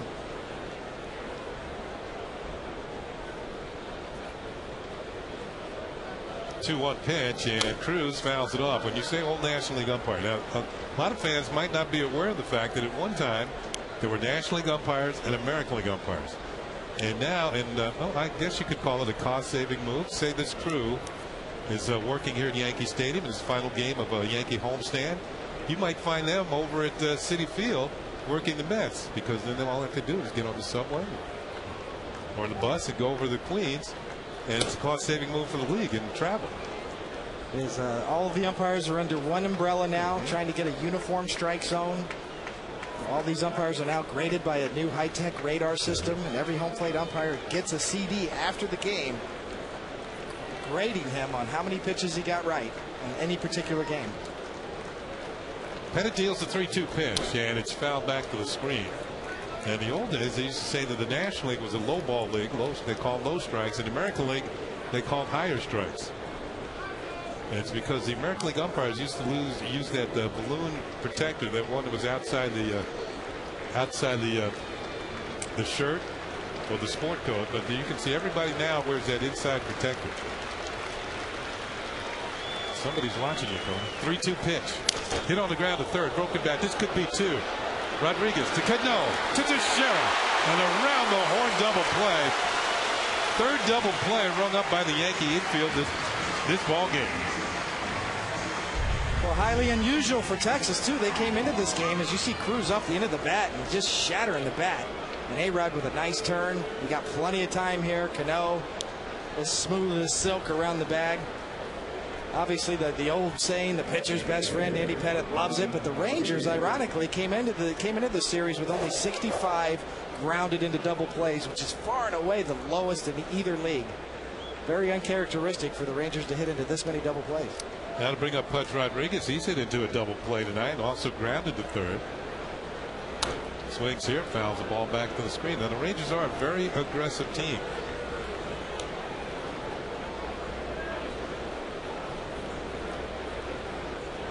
Andy Pettitte with that foul ball that Rodriguez is now thrown a first pitch strike to 18 of 23 batters. 1-1 now on Pudge Rodriguez.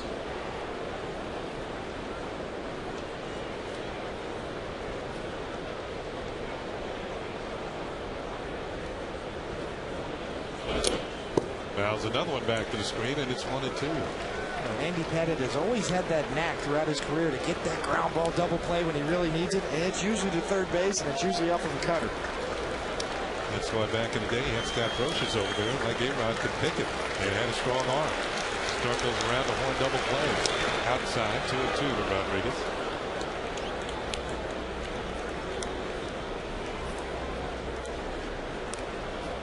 Scott Brocious, when he came over from Oakland to the Yankees, he was known as somebody who played kind of all over the field.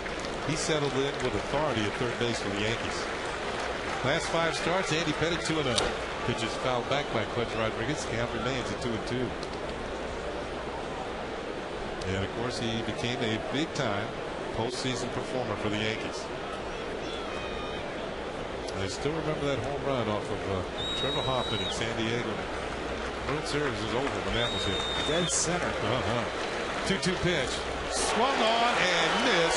Strike 3. Posada applies the tag for the putout. Time now for a word from our friends at the Fox Business Network.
Sixth inning, time for another look at tonight's Toyota Text poll. Once again, the question: based on his performance this year, not only tonight but this year, would you like to see Andy Pettitte back in the rotation next season?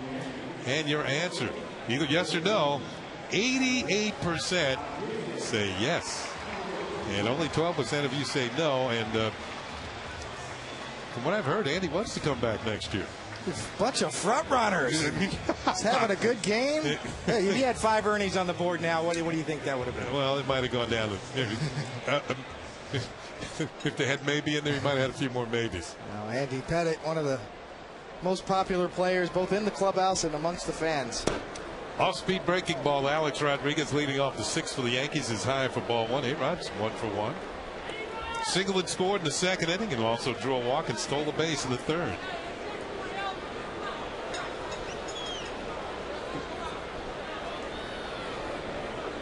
The 1-0 pitch, another off-speed pitch, and Hideki Matsui had to jump out of the way.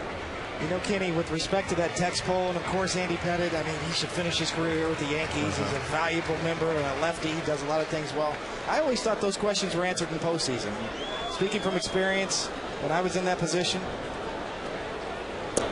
I ended up signing a series of one-year deals towards the end of my career, and I always thought, you know what? With the Yankees, it's how you do in the postseason that determines what happens next year.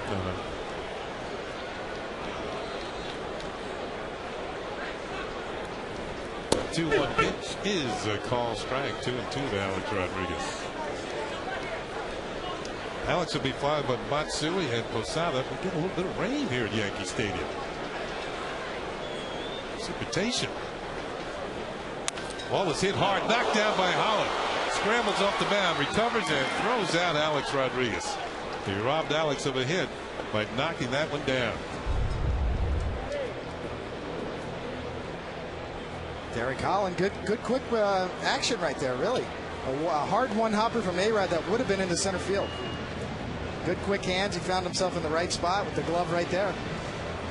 We're going to come out and check on the left-hander. It looked like the ball hit him in the glove. Palm of the glove is what he said. Well, we have a moment here. It's copyrighted telecast. It's presented by the authority of the New York Yankees. It may not be reproduced or retransmitted in any form.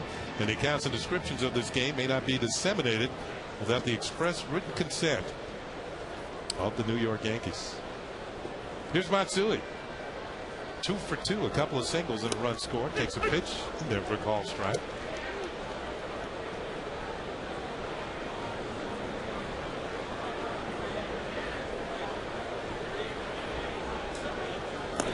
Outside, 1-1. Hideki, his hot streak here, has now jumped his average over the 270 mark.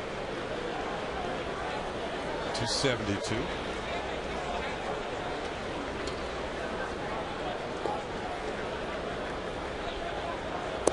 Outside, 2 balls and a strike. Lately, you don't want to be behind in the count to Hideki Matsui. He's got 23 home runs. 10 of them have come against left-handed pitching.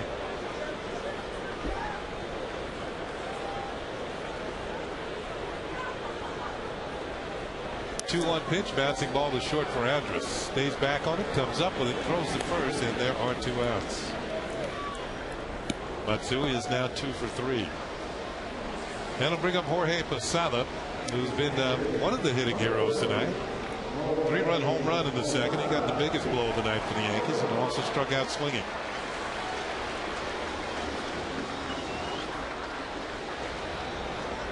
Like I said, a certain energy to a ballpark when just about every seat is full.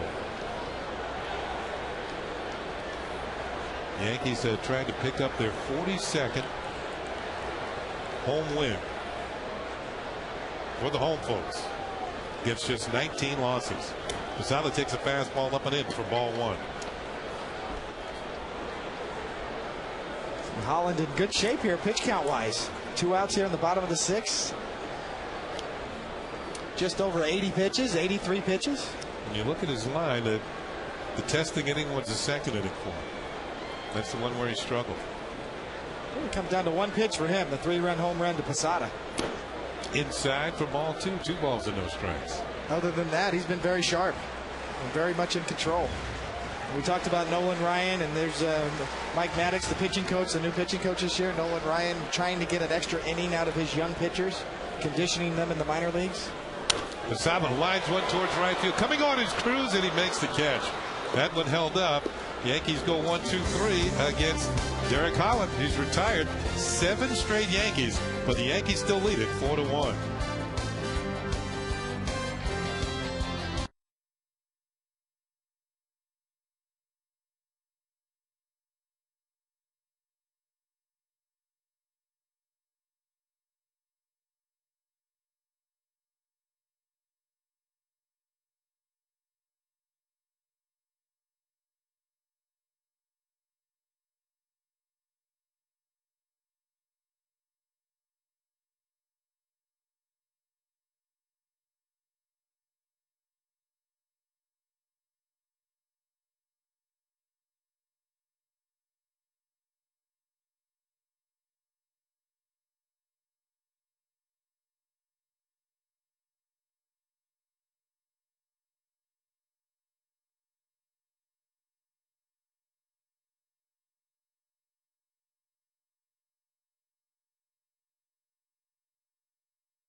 Call on Yes is brought to you in part by your tri-state area Audi dealers. Audi, the official luxury vehicle of the New York Yankees. Well, you can see the rain falling here at the stadium. Maybe it'll cool things off just a bit here. As the Yankees are leading 4-1, it's on to the 7th inning on our Smirnoff scoreboard. Andy Pettitte has allowed 1 run on 4 hits and faced Chris Davis here. Davis scored the only run in the 5th inning and swings here at the first pitch of the top of the 7th and pops it up. Alex Rodriguez over near the third base bag makes the catch, and there's 1 out.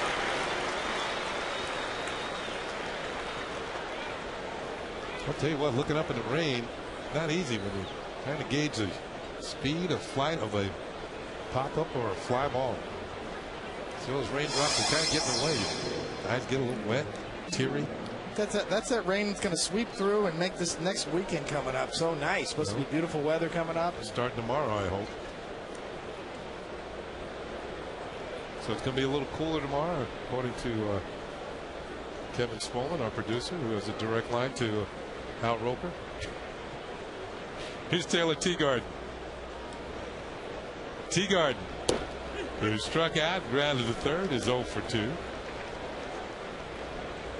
In case you were wondering, Kenny, Boston is leading the White Sox up at Fenway in the top of the 7th, 2-1.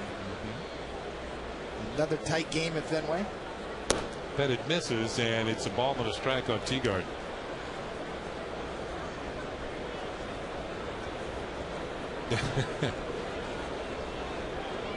Necessity is the mother of invention.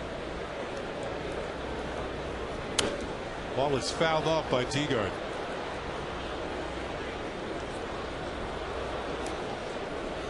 It's going to serve 2 purposes. She won't get wet, and she won't get hit in the head with a foul ball.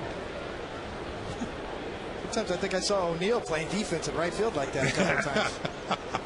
Probably thinking about his hitting. Working on a swing. Yeah.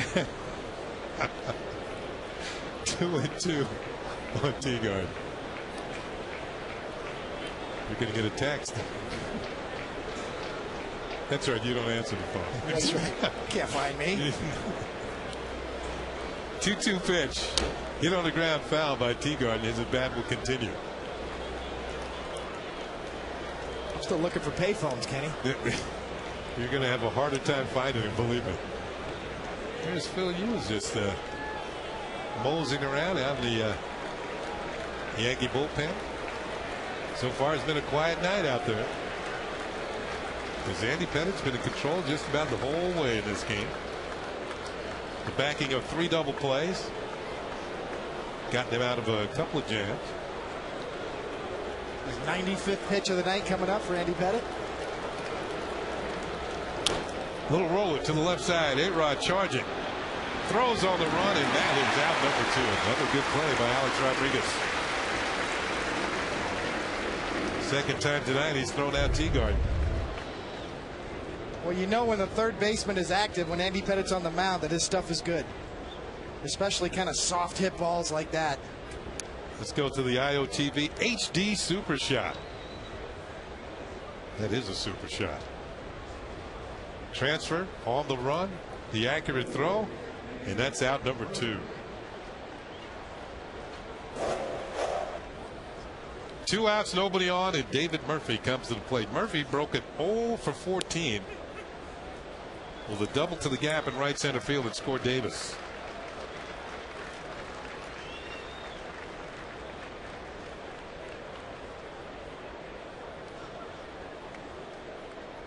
Oh, 1 pitch misses inside. Andy Pettitte trying to complete at least 7 innings for the 4th time in his last 6 home starts, as Phil Hughes begins to warm up in the Yankee bullpen. Murphy drives another one to the gap in right center field. This is hit well, and this one is gone into the bullpen, and it's now a 4-2 game. David Murphy shaking that 0 for 14 in style. Last time up he hit a double. This time up a solo home run. And it's his 12th home run of the year. It's now a 4-2 game. Almost in the same part of the park as you said, Kenny, where his double was. Only this one's driven a little better. We just showed Phil Hughes warming up. You better duck. get the blimp shot right here. You can see bullpen coach Mike Harkey and Phil Hughes warming up. Look out. Ball's drilled to right center. So with 2 outs, the Rangers score. It'll bring up Elvis Andrus, the number 9 hitter. He was walked twice. But you had another run against the Yankees with 2 outs as Andy is closing in on a triple digits in pitches tonight. Andrus takes a pitch for the call strike. And that is the first home run that Andy Pettitte has allowed in 7 starts. There's a pitch that misses 1-1. 43% of the runs allowed by the Yankees this season have been scored with 2 outs, the highest percentage of any team in the major leagues. As Phil Hughes is warming up in a hurry there in the bullpen. Check swing, and that misses. Andy had gone 49 2/3 innings without allowing a home run. I got to believe this is probably Andy Pettitte's last hitter either way, whether he gets it out or not. You got to believe that Andrus gets on, that Phil Hughes will face Ian Kinsler leading off in the lineup for the Rangers tonight. Foul back, and it's 2-2 now on Andrus.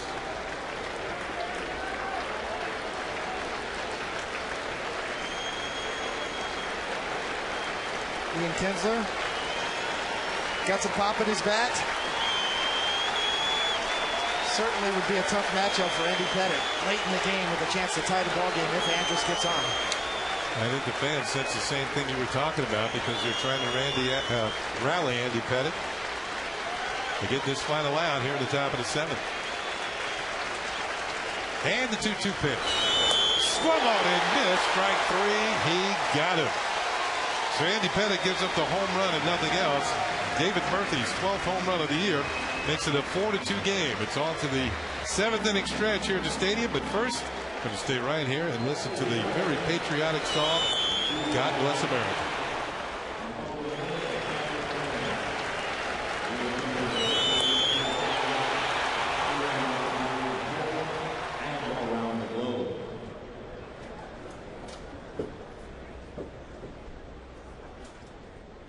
Thank you.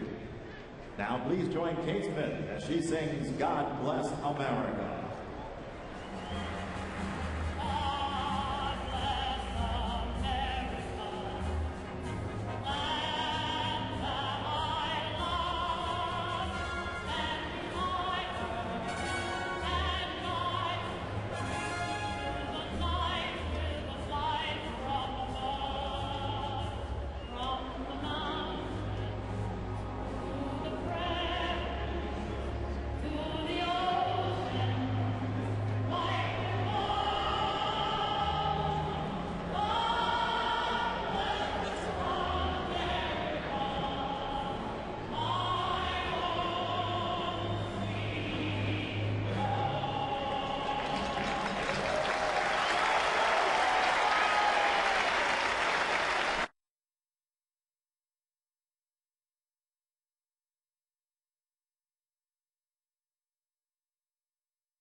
7th inning. On our Smirnoff scoreboard, the Yankees leading 4-2. Bottom third of the Yankee order: Robinson Cano, Jerry Hairston Jr., and Melky Cabrera. Cano swinging at the first pitch in the foul territory, and it's off the glove of Michael Young and into the seats. I think that's a product of not knowing, as a visiting player, not knowing how many steps you have till you get to the wall. Well, that's exactly right. You see him kind of drifting. He had more room than he thought. Reaching out with the right hand to feel for the wall, and it never came. Yeah, a couple more steps.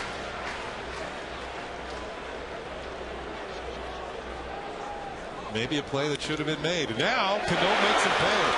Rifles one down the third baseline. Murphy's up with it. Cano is racing towards second. The throw is offline, and he's in with a double. Cano's second hit of the game, and now 54 multi-hit games this year. Well, he does. We talked about Robinson Cano line to line. When he's going well, he hits the fastball the other way and pulls the off-speed stuff and right down the line. No hesitation to go for two. Throws up the line, off the line a little bit. Cano's going to stand up for this double. And right now is when you get that double. He sees it, no hesitation. Good solid turn. Good throw, might have made it closer, but it's an easy stand-up double otherwise. 36 doubles this year. His career high is 41. He's done that twice. He did it in 2007 and also had 41 doubles in 2006.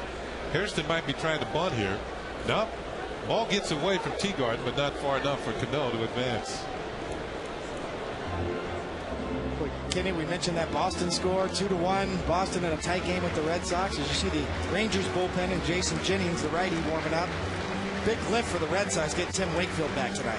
He's in that ball game, 7 innings, only giving up 1 earned run. They've really missed him. Made the All-Star team for the first time at 43 years old.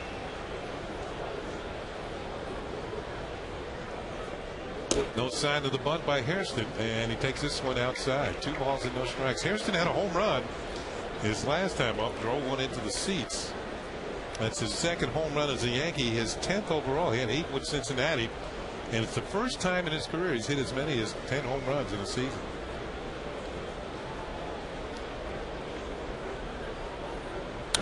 Ball is hit in the air towards right field, and this will be out of play. Hairston trying to move the runner along. You know, that's one thing. If you have a hitter who's capable of handling the bat like Hairston is, if you have a bunt, you're giving away an out. If you haven't hit the ball to the right side, you might sneak another hit in there, and he'll get an RBI. It's true. Definitely in a hitter's count right now, too. 2-1.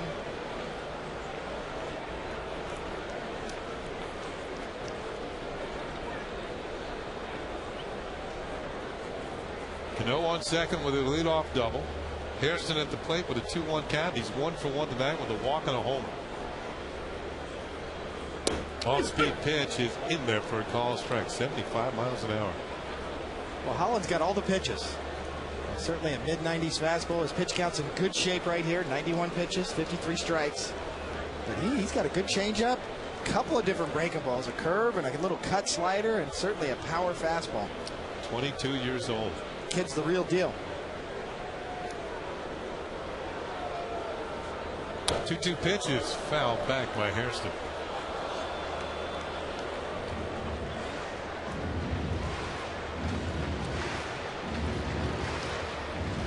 This is what Nolan Ryan was trying to institute. We've talked about it before. Nolan Ryan coming over. He's trying to condition, and of course Mike Maddox there, the pitching coach, trying to condition these young pitchers in the minor leagues to get through 7 innings. Nolan, and it's not about an unlimited pitch count. It's more about conditioning his pitchers to get deeper in the game. Hairston fouls another one.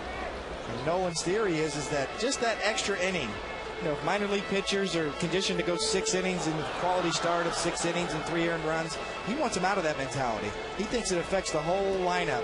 If you can get your starting pitchers conditioned to at least get through 7 innings, it saves another spot in the bullpen, gets you to your 8th inning setup guy. And Nolan really believes that, and he's trying to condition it from the bottom up. Full count now on Hairston. Last time the count went full and Hairston hit a home run. On deck is Melky Cabrera.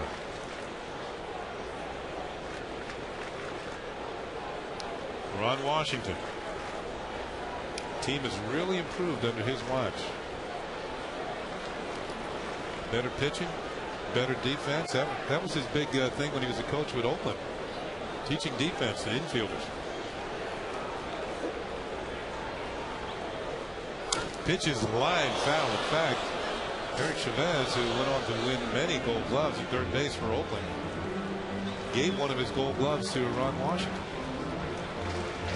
to thank him for all the work that maybe he didn't want to work some days, but Wash was out there hitting them ground balls and turned him into a Gold Glove infielder. You can certainly see his imprint on this team. We've rarely seen a Texas Rangers team that had such good team defense and speed, and also running the bases. Their stolen base percentage far and away the best in the major leagues. Pitch is popped up behind home plate as Hairston fouls off the 9th pitch of the at-bat. Fans celebrate the inaugural season of Yankee Stadium this Saturday, August 29th, when the Yankees take on the Chicago White Sox. First 18,000 fans, 14 and younger, will receive a Yankees calculator courtesy of Sharp Electronics. For tickets, log on to Yankees.com, visit Yankee Stadium ticket window, Yankee Clubhouse shops, or call Ticketmaster at 877-469-9849. Calculator day. You can figure it out. Pitch number 11 coming up. Jerry Hairston making Holland work here. Wiping his brow. What am I going to do next? I've shown him everything I've got.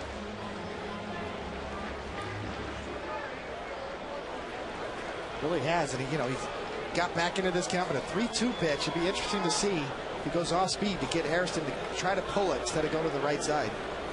Another thing though, from a hitting standpoint, this is where your discipline really pays off, because Hairston's in the swing mode right now, and it's not going to take anything too far out of the strike zone for him to swing again. This 3-2, you really have to have your discipline working as a hitter. 3-2 pitch, and he fouls another one off. The count remains 3-2. That pitch was close. I don't know if it was a strike. It might have been, but he is in the swing mode right now. See Derek Holland just approaching the 100 pitch mark, still throwing well. 94 miles an hour on that last fastball. He's certainly retained his stuff throughout this inning.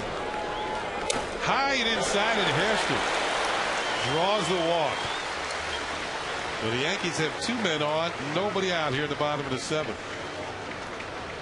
And here comes Ron Washington. That was a 12-pitch walk earned by Jerry Hairston Jr. Third walk allowed by Holland, and that looks like it's going to be it. So with Jason Jennings coming down the bullpen, Derek Holland's night is done. The Yankees lead 4-2. We'll be back with the rest of the bottom of the 7th.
icon and a legend in the city of New York. Next Wednesday, the Emmy-winning series Yankeeography profiles the architect of modern Yankee dynasty, the boss, George Steinbrenner. Don't miss this special 90-minute premiere with limited commercial interruption. Next Wednesday night at 11, only on Yes. That should be something. And it's called The Bullpen. It's brought to you by AT&T, your world delivered. And a new pitcher for the Texas Rangers is right-hander Jason Jennings. And this will be his 44th appearance of the year. Now, Jennings lately he's been having problems with the first man he's faced. He's walked the leadoff batter 3 of his last 4 outings. Here's Melky Cabrera in the bunt situation. Squares the bunt, gets it down. It's a good one. Jennings will let it go. It's bobbled by Young, and all hands are saved. And now the bases are loaded with nobody out. That's got to be an error. Absolutely. I mean, the Yankees obviously, Melky, a good bunt. You bunt the ball to third base with men on first and second. Jennings off the mound quickly, kicked it. Maybe you heard footsteps. Maybe Michael Young started to call it right there. Jennings pulls up, tries to get out of the way, but it hits him on the heel. Certainly got in the way of Michael Young there, who probably was going to take the easy out at first. Well, Melky's going to be credited with a sacrifice at no time at bat, but he reaches on the error by the pitcher, and that'll bring up Derek Jeter with the bases loaded and nobody out here in the bottom of the 7th, and the stadium is starting to come alive. Yankees up 4-2.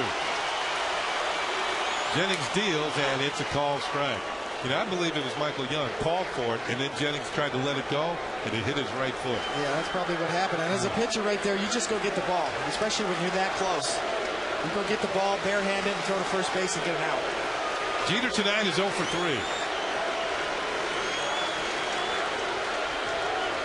3. Jennings deals, and that's in the dirt, knocked down by Teagarden, and the count levels at a ball and a strike.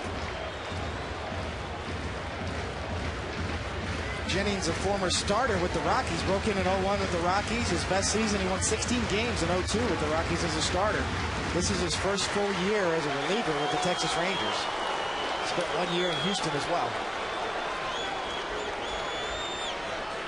1-1 pitch is lined over short into left center field for a base hit. Cano's going to score. Here comes Jerry Hairston Jr. The throw is cut off, and it's now 6-2 Yankees. Jeter's first hit of the night produces 2 runs. Well, when you're hot, you're hot. And when you get a hanging slider right down the middle, Derek Jeter is not going to miss it. Right on it. Drills it. A no-doubter. He'll pick up some RBIs on the way. And now the inning will continue. With runners at first and second, still nobody out. And it brings up Nick Swisher. Derek inching up closer to Lou Gehrig on the all-time Yankee hit list. It won't be long now before everybody else who ever played for the Yankees will be below him on the all-time hit list. Swisher tonight is 0 for 3 with a couple of strikeouts. And the first pitch is inside for a ball.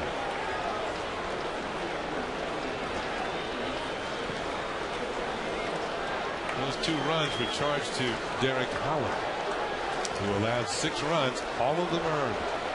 Pitched much better than his line, though. The 1-0 pitch.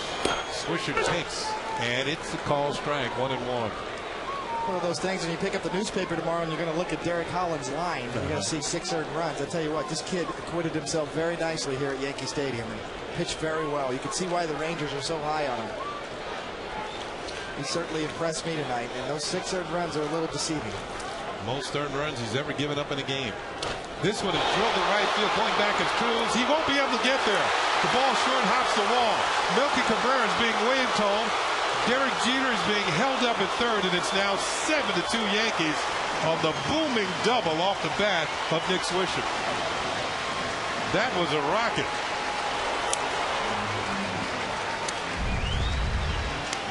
Jennings has had trouble with the slider, and here's another one, or actually that's probably a changeup. It's off speed, up, out over the plate, belt high. Swisher just drills it. short hops the wall. You see, Jennings has had trouble. You see, that's a little changeup. It's off speed in the low 80s.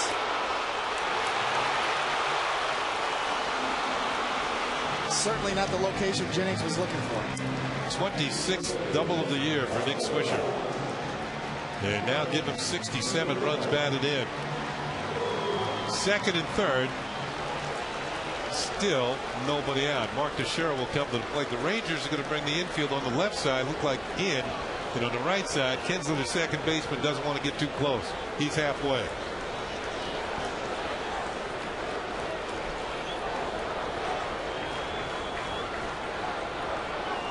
Teixeira takes a breaking ball for a call strike. The Yankees have scored 3 here in their half of the 7th. And they are threatening for more.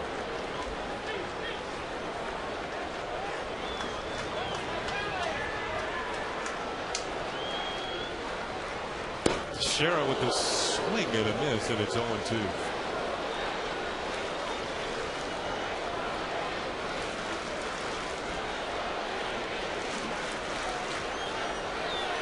Trying to increase his team leading total of runs batted in. He's got 93 on the year.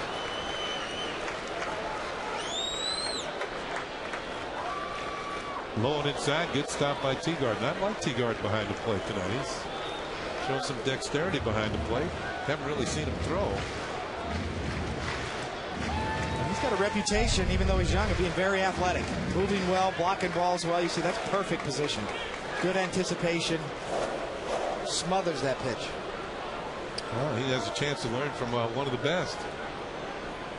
Breaking ball is drilled down the right field line. If it's high enough, no, this is off the wall. Jeter's going to score, followed by Swisher on a long single by Mark Teixeira, and it's now 9-2 Yankees. They have broken this one open. Jason Jennings has not provided much relief. Well, it's another off-speed pitch, a slider once again, right in the heart of the plate, about thigh high. 3 straight off-speed pitches that have been drilled off of Jennings. Teixeira, as Kenny said, the only question was whether it was going to be high enough. A booming single. But RBIs number 94 and 95 for Mark Teixeira so far this year. He's almost all the way around the board. Pretty good before the end of August. You're pushing 100 ribbies. Here's Alex Rodriguez that takes a pitch for a call strike. Alex tonight is 1 for 2 with a run scored and a stolen base. So the Yankees, with a 5-run 7th inning, now lead by 7 runs. One of the toughest adjustments, as we said, Jennings is a former starter for 6 years with the Rockies. You know, when you're coming in out of the bullpen late in the game, you got to be able to get your off-speed stuff down. Inside, a ball and a strike. As a starter, you've got more time to kind of ease into it and work your pitches in. And as a reliever, there is just no margin for error. The Sox are knotted. 2-2 in the top of the 8th at Fenway.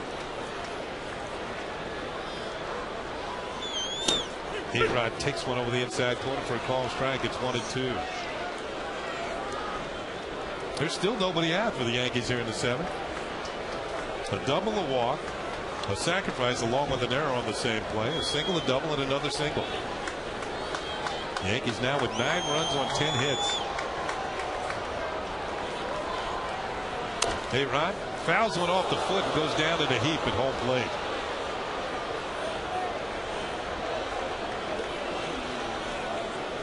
And that's going to bring out Joe Girardi and longtime trainer Gene Monahan. Down and in, right off the top of the foot. Full swing. Watch A-Rod. There's no check swing. That's a full hack straight down off the top of his foot. Immediately to the ground.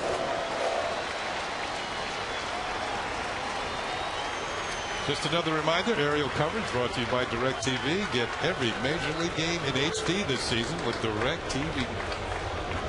Wow, we've had some beautiful pictures here tonight. Even through the raindrops. 1-2 pitch. A-Rod pops one up into foul territory, and this is going to be out of play. Just a light rain falling here at the stadium.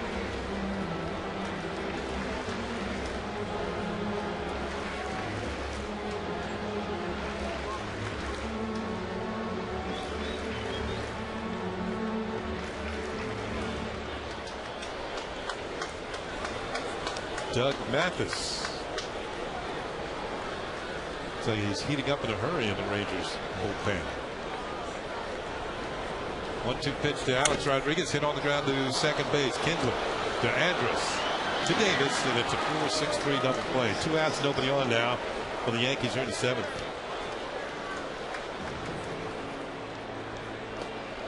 Well, tomorrow afternoon on Yes, the Yankees close out this series with the Rangers in a Wednesday matinee here in the Bronx. Coverage starts at 12:30 with the Tri-State Ford pregame. Then David Cohn and I are here with all the action. The Rangers, the Yankees, tomorrow at 12:30. Make that 12:30 only on Yes.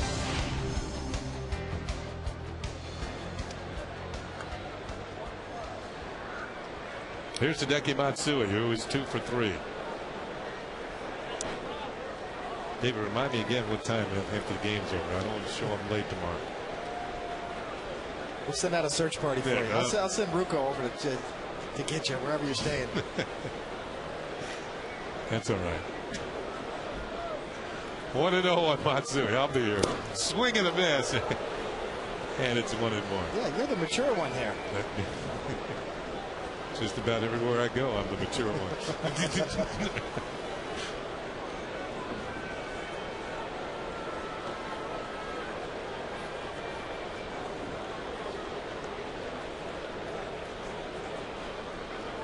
Swing and a miss by Matsui on a pitch out of the strike zone, and it's 1-2. The way Matsui's been swinging lately, I haven't seen that much. Him going out of the zone for a pitch. He's been locked in since this past road trip.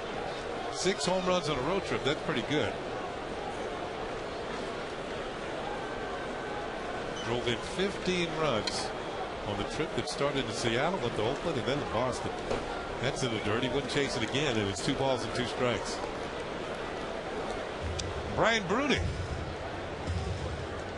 He's the man now throwing in the Yankee bullpen. Well, the Yankees scored 9 runs last night. It wasn't enough. Tonight, much different situation. Andy Pettitte outstanding in his starting role tonight. High ball 3. Full count now on Hideki Matsui. The Yankees have broken through here in the 7th. 5 runs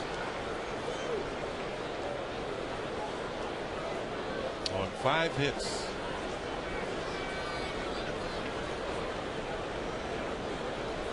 Make that 4 hits in an error. Payoff pitch to Matsui. Swing and a miss. Strike 3. He was going for the downs. Well, that's going to be it for the Yankees here in the 7th. They pick up 5 runs on 4 hits, 1 error. Jeter with a base hit. Swisher with a run scoring hit. And the same for Mark Teixeira.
game. Text your vote to 58772.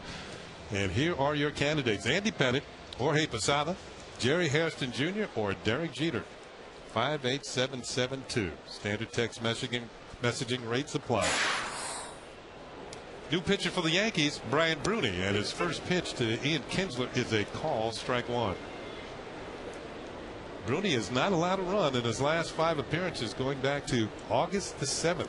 That's over 6 1/3 innings. Blowing away with a slider, and it's a ball and a strike to Kinsler, who's 0 for 3. There are the overall numbers. The strikeout guy, 28 strikeouts in 27 innings, but 15 walks. 1-1 pitch. It tried to check the swing to Kinsler, but went around too far, and it's 1-2. Mentioned the top of the order for the Rangers here in the 8th. Kinsler, Young, and Hamilton to face Brian Bruni. His last appearance was on the 21st, last Friday in Boston. Ball is hit on the ground to Alex Rodriguez. He's got it. He throws it. And there is out number 1.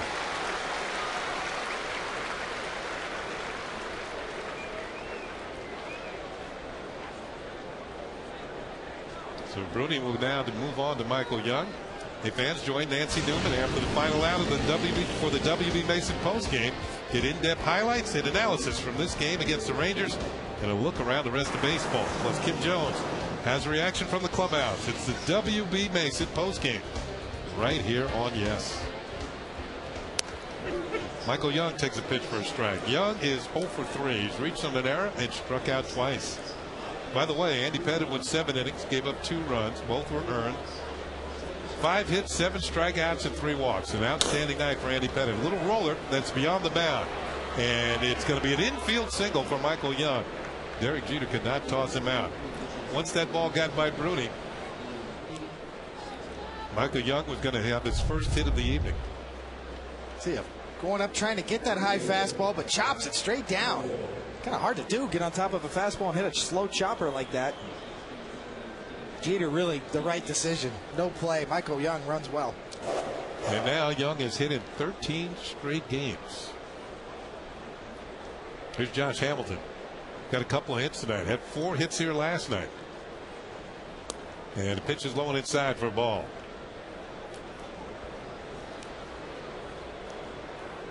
It's the Yankees 9 and the Texas Rangers 2. Yankees with a 5-run 7th to blow it open. Really a well-pitched game up until the last bottom half of the 7th. Ball 2. 2 balls and no strikes. You know, Andy Pettit, as we said, was very sharp tonight. Andy Pettit threw 22 first pitch strikes out of 27 hitters he faced tonight.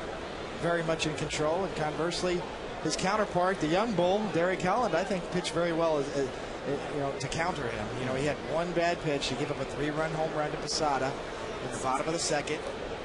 Give up another solo home run to Jerry Hairston in the bottom of the 4th, but otherwise was very sharp. It was really more of a pitcher's matchup tonight up until the bottom of the 7th. As Kenny said, when the Yankees threw 5 runs on the board. 2 balls and no strikes on Hamilton. He's taken all the way, and that's in there for a strike. Hamilton, with the 2 hits tonight, is now hitting 13 of his last 15 games, but he hasn't really poured it on. He hasn't really gotten it going lately. Here's a 2-1 pitch, and he drives this one, and it looks like it's going to loop in and fall in right center field. Michael Young will turn at second, head for third, and it's another base hit for Hamilton, his 3rd hit of the night. Remember, he had 4 hits here last night. So 1st and 3rd and 1 out against Brian Bruni. He is so strong. Bruni trying to come in with a cutter. Up and in. You can see that's down towards the trademark. Does not get it, but he just muscles it in the gap. We've seen him do this several times these first 2 nights in this series. You can see that ball has got a little loop in it. Not hit that well, but certainly you got to give him credit there, right, Kenny? I mean, you muscle that ball out there, hit it in the gap, and you got another base hit. We've seen him a few times with those types of swings. All 7 of his hits in this series have been singles. Guess that's when you're starting to get hot, right? You fight off good pitches and you're getting hits out of them. Well, it's almost as if they have nothing for you to get you out. You're finding the holes, even when you're not hitting the ball well, they fall in, and then when you do hit it well, they got no chance. Here's Nelson Cruz. who tonight is 0 for 2. He's ripped into a double play and also lagged out to Andy Pettit on a walk. First and third, one out. First pitch is a slider, and it's high for ball one.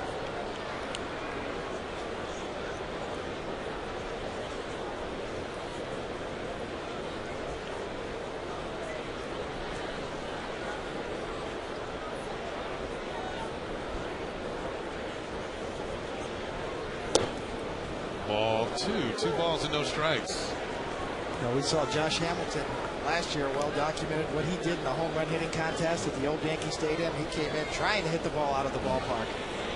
Be interesting to see if he got one here. A little more room out in right field in terms of the gap where you can see the subway. So hit one out of the stadium. Completely out of the stadium. That was his goal. He tried. He hit some bombs in that All-Star game last year. Rooney falls behind, 3 balls and no strikes. So after retiring the first batter, Kinsler giving up back-to-back singles, and now has worked the count to 3-0 on Cruz, who'll be taking this one. Take it all the way, and it's in there for a strike.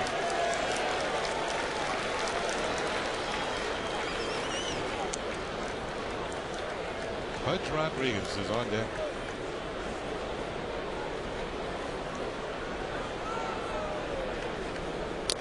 Fouled off. Oh, that got Posada. That hurt. Jorge's going to walk around a little bit. I'm not sure where it got him. It could be maybe on the left arm or hand. Now, we've seen him get hit in that spot several times. You see his right hand comes back up and gets exposed. Oh, it's off the glove hand. Wow. Right off the fingertips. Yes, that too. That'll let you know too. Because this will bend your wrist back. You see the glove fly back. Not only does it hurt your fingers, you can get a little tweak in your wrist as well. And it appears that Jorge is going to leave the game.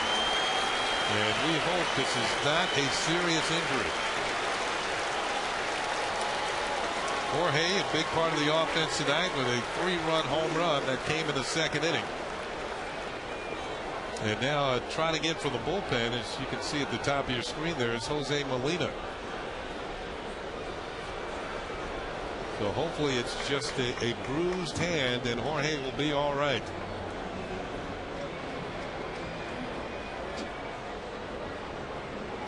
And that gives us a chance to move on to the Land Rover drive of the game, and we go all the way back to the second inning. This is probably the one pitch Derek Holland would like to have back. Up in the zone. Looked like a slider. Posada does not miss it. Batting right-handed. That was his 17th home run of the year, and it's also our Land Rover drive of the game. Posada had a home run left-handed last night. Right-handed tonight. Take the rest of the night off and get some ice on that hand. Here is Molina, who was scheduled to catch tomorrow. Joe Girardi had already said he was going to catch tomorrow afternoon's game, day game following a night game. And while we have a little bit of time here, we'll remind you, if you're working late away from home, don't worry. Now, Yankee fans can watch live Yes Network games on their PCs and laptops. If you're an Optimum Online or an IOTV customer who watches Yes, go to YesNetwork.com to get more information and sign up for your subscription today.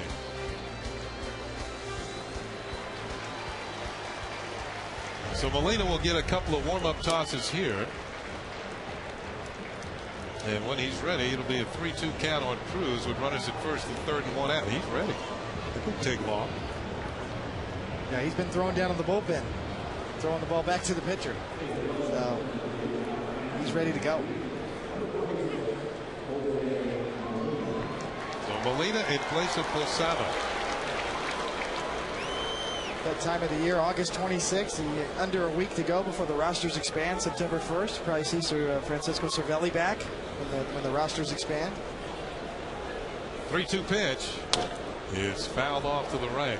Looked like a slider from Bruni. Be interesting to see who the Yankees call up to expand the rosters in September to add depth. It's sort of a tricky situation when you don't want to flood the clubhouse with extra players that get in the way of the regular players, but at the same time you want to have some extra depth in September. I'm sure you'll see Cervelli and some pitching as well. 3-2 pitch. Ball 4. Bruni misses, and the bases are loaded with 1 out. Well, you know, in a way, though, you want to reward some of your minor leaguers who had some good years. There's Phil Cope warming up. You get a look at the big leagues for the last month. Joe Girardi maybe going over some scouting reports there as Rodriguez steps in. Pudge tonight, well, he was up in a similar situation in the first inning with Andy Pettit on the mound. And it's hit to a double play. He was up there with the bases loaded and 1 out, following a walk to Cruz, and that's exactly the situation here. Young at third, Davis at second. They make that Hamilton at second, and Cruz at first. Pitch to Pudge. He's taken all the way and takes a strike.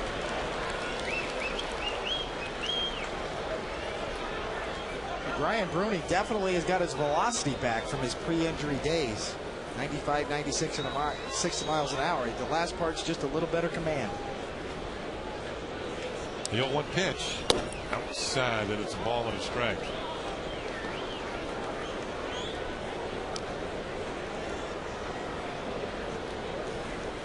We hope Posada's okay, but the way he left the game and was walking around, you could tell that he was in some pain.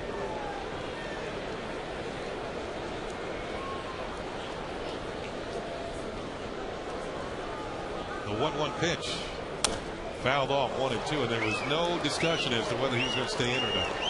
Now that might have been an immediate call. Let's get him out of here and get some treatment on the hand.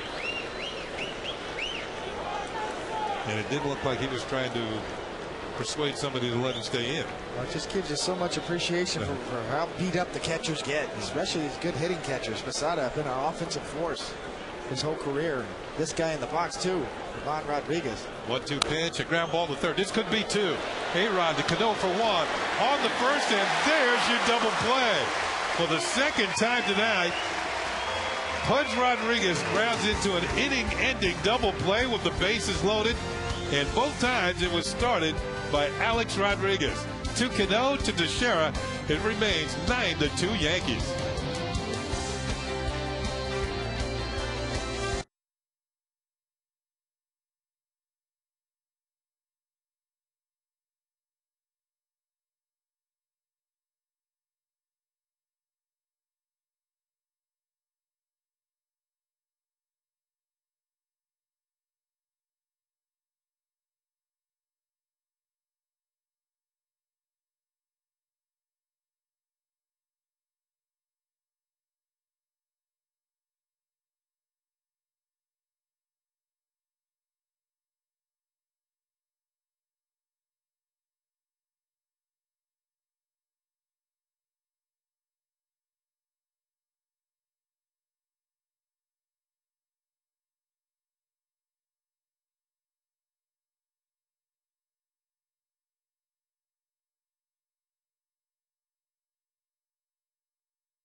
Baseball on Yes is brought to you in part by Catawin,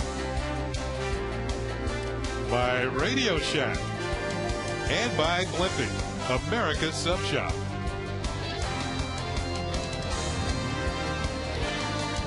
Well, he took over for Posada due to injury, and now leading off the 8th inning is Jose Molina. getting his first at bat tonight. He'll be facing a new pitcher for the Texas Rangers. It'll be Doug Mathis out of their bullpen. Big right-hander deals, and he moving fastballs outside, ball one. Mathis on the season, 16 games. Pretty good ERA, 3.09, 32 innings pitched. Another fastball up high, and it's 2-0. Mathis, 11 of his 14 appearances have been scoreless.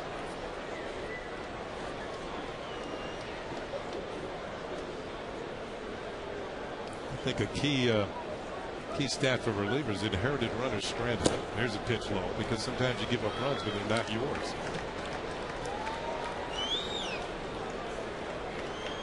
Very true. I mean, it's a good relief corps. Definitely one of, as you said, Kenny, really can develop a lot of confidence if you do strand a lot of runners out there. More times than not, you're going to come in with base runner.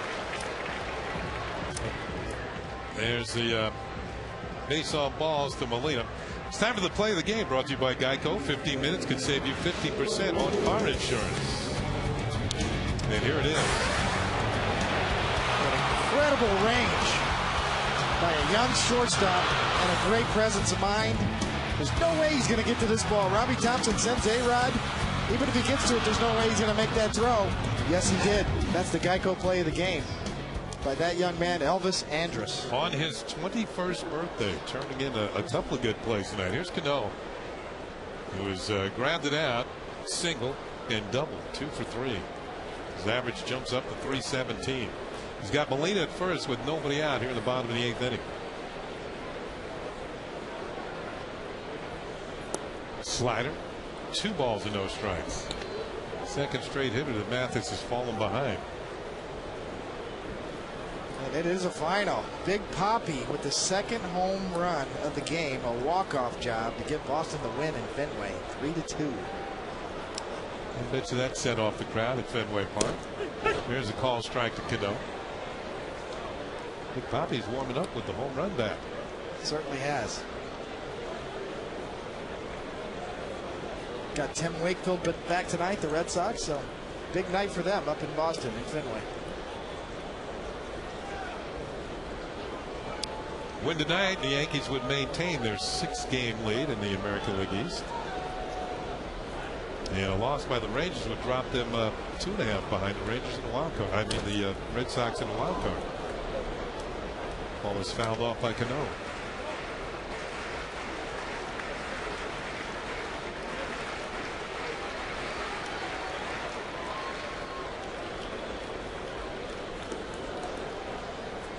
Man, it's a beautiful stadium.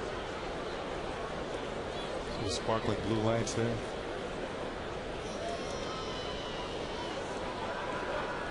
Cano takes inside on Monday night. You and I, David, were at the memorial service for Arthur Richmond, longtime senior advisor for the Yankees, who passed away back in March. And a lot of people came from all over the country. Quite a few celebrities. Don Larson was here, good friend of Arthur's over the year, and George Brett. Ball is hit on the ground to second, could be 2. Kinsler to Andrus to Davis. A 4-6-3 double play. There are 2 outs. But that was a very special evening and showed how much Arthur was loved and missed. I knew Arthur ever since I was 19 years old when I first signed with the Mets. Came into Shea Stadium for the signing of the contract, ceremonial signing of the contract, and Arthur was there that day. And a lot of good stories, including your own. That was very touching, what you had to say about Arthur. Kind of funny, too. But a lot of people had some very special things to say about Arthur Richmond. It was a good night. Arthur Richmond's truly a legend in the game and an original. You know, with the Mets, actually all the way back to the St. Louis Browns. New York kid, grew up, got involved in baseball his whole life. Pitches outside, man, make that a strike to Harrison. Managing general partner, co-chairperson Hal Steinbrenner. Had a good story about Arthur. Everybody had some nice touching stories with just a hint of humor involved. 1-1 pitch, and it's hit on the ground foul, 1-2. Yeah, Hal was great talking about his father, George Steinbrenner, obviously, and Arthur, and some of the battles they had over the years. Some of the meetings they would have. That was just hilarious. Just a bit contentious at times. One or the other would be storming out of the office. Classic Seinfeld episode type stuff. Ball was fouled off by Hairston. Count remains a ball and 2 strikes. Don Larson had some pointed address. And a good time was had by all. Arthur would have been very proud of the crowd he drew. The 1-2 pitch. Way outside. 2 balls and 2 strikes. Very classy of the Mets to participate as well. Owner Fred Wilpon and Omar Minaya showed up for the memorial service here at the stadium, as Kenny was saying, for Arthur Richmond. Yeah, of course, Arthur spent many years with the Mets as well. Buddy Harrelson. There's a pitch for it. It's outside. It's full count. Former Mets shortstop with the Miracle Mets back in 1969. Of course, Arthur was there when he was with the Mets, and Buddy made a nice speech. Full count now on Hairston. Payoff pitch. Fouled at the plate. Hairston's made a night of it. He's been up there. He's had more airtime than any other hitter tonight. That's a really good at bat. Had a home run tonight. Walked, scored a couple of runs. Hairston has seen 31 pitches tonight.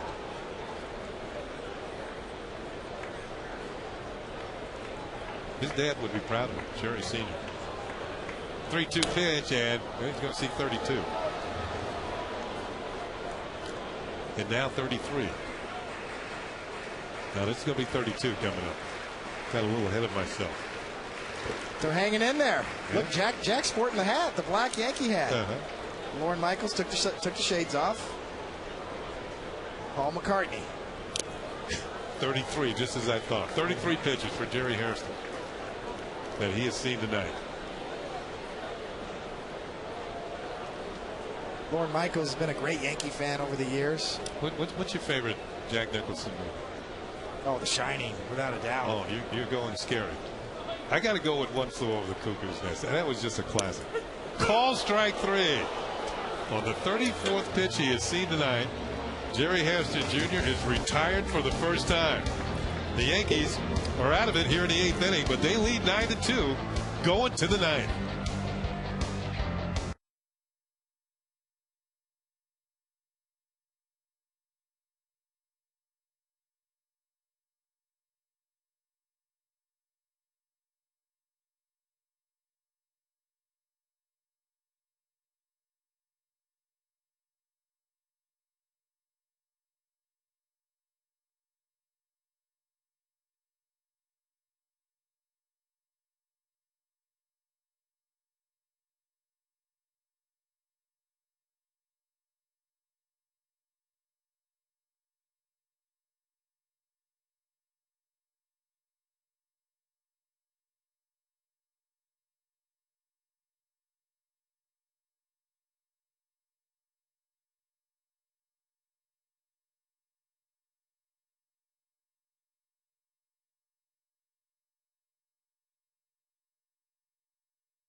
In the booth tonight. And it is, of course, the starting pitcher, Andy Pettit. Very sharp tonight. Had all the breaking stuff working. Threw first pitch strikes to 22 out of 27 batters. Finished with 103 pitches. Got big double plays when he needed it. Andy Pettit, 7 innings pitched, 2 earned runs, 7 strikeouts. Chevy player of the game. Brian Bruni gives way to Phil Koch, who comes in out of the Yankee bullpen. And Koch has made a team high. This will be his team high 58th appearance of the year. And he will face the left-handed hitting Chris Davis. Leading off the ninth, last chance for the Rangers, and the first pitch is inside for a ball. 58 appearances, 4-3, 4.68. 40 strikeouts in 50 innings, only 18 walks. There's a call strike, and it's 1-1. On this most recent road trip, when the Yankees were in Oakland, Coach's parents were on hand. Doug and Pamela, along with a lot of people from his hometown of Sonora, California. Inside ball, too. 2-1. Had a chance to talk to his mom and dad. It's got to be special. I mean, it's early in Colt's career. I mean, those are times when everybody wants to turn out. CC left 150 passes in Oakland. Just about his whole hometown of Vallejo, California. Pitches fouled off. I thought it was pretty cool, too. CC Sabathia with his mother went back to his old grade school. Yeah. Handing out backpacks, really making his presence felt. I tell you what, that's a solid guy right there. CC Sabathia, off the field, back to the community he grew up in. Not only handing out backpacks, but they were filled with school supplies. Those young kids had problems getting those backpacks home. 2-2 on Davis, who tonight is 1 for 3 with a run scored. Koch deals. Swung on in, missed, strike 3. Strikes out the first man he faced. And each one of those backpacks had an autographed photo of CC Sabathia in it. Future All-Star votes. Phil Hughes up the ladder, 95 miles an hour. And Phil Hughes has really solidified himself in that Yankee bullpen. Or Phil Koch, I'm sorry, Phil Koch. Well, you're right. The two Phils mixed up. Well, the Yankees are getting their fill. Let's put it that way. The filthy Phils. Here's Teagarden coming to the plate. And he'll take a pitch for a call strike. Taylor Teagarden is 0 for 3. Grounded out twice to Alex Rodriguez. And then struck out. By the way, the Yankees have made some defensive changes here. Better get those in.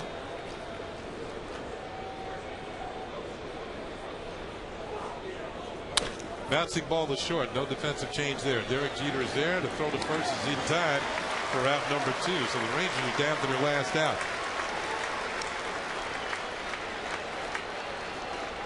And then defensive changes for the Yankees. Nick Swisher was in right field. Now he's in left field. Also in right field now, taking over in right, is Eric Hinsky. And Jerry Hairston Jr., who was in left field, is now at third base, and Alex Rodriguez is out of the ball game. So that catches up defensively. And here's the hitting hero for the Rangers tonight, David Murphy. Driven in 2 runs, 1 with a double, and 1 with a solo home run, his 12th of the year. But he represents the Rangers' last hope. 2 outs here in the 9th inning. And the 1-0 pitch. That missed. 2 balls and no strikes. So it appears the Yankees are going to even up this series at a game apiece going into tomorrow afternoon's finale of this series. A.J. Burnett gets a start for the Yankees. Dustin Nippert will be on the mound for the Texas Rangers. 2-0 pitch. There's a call strike, and it's 2-1.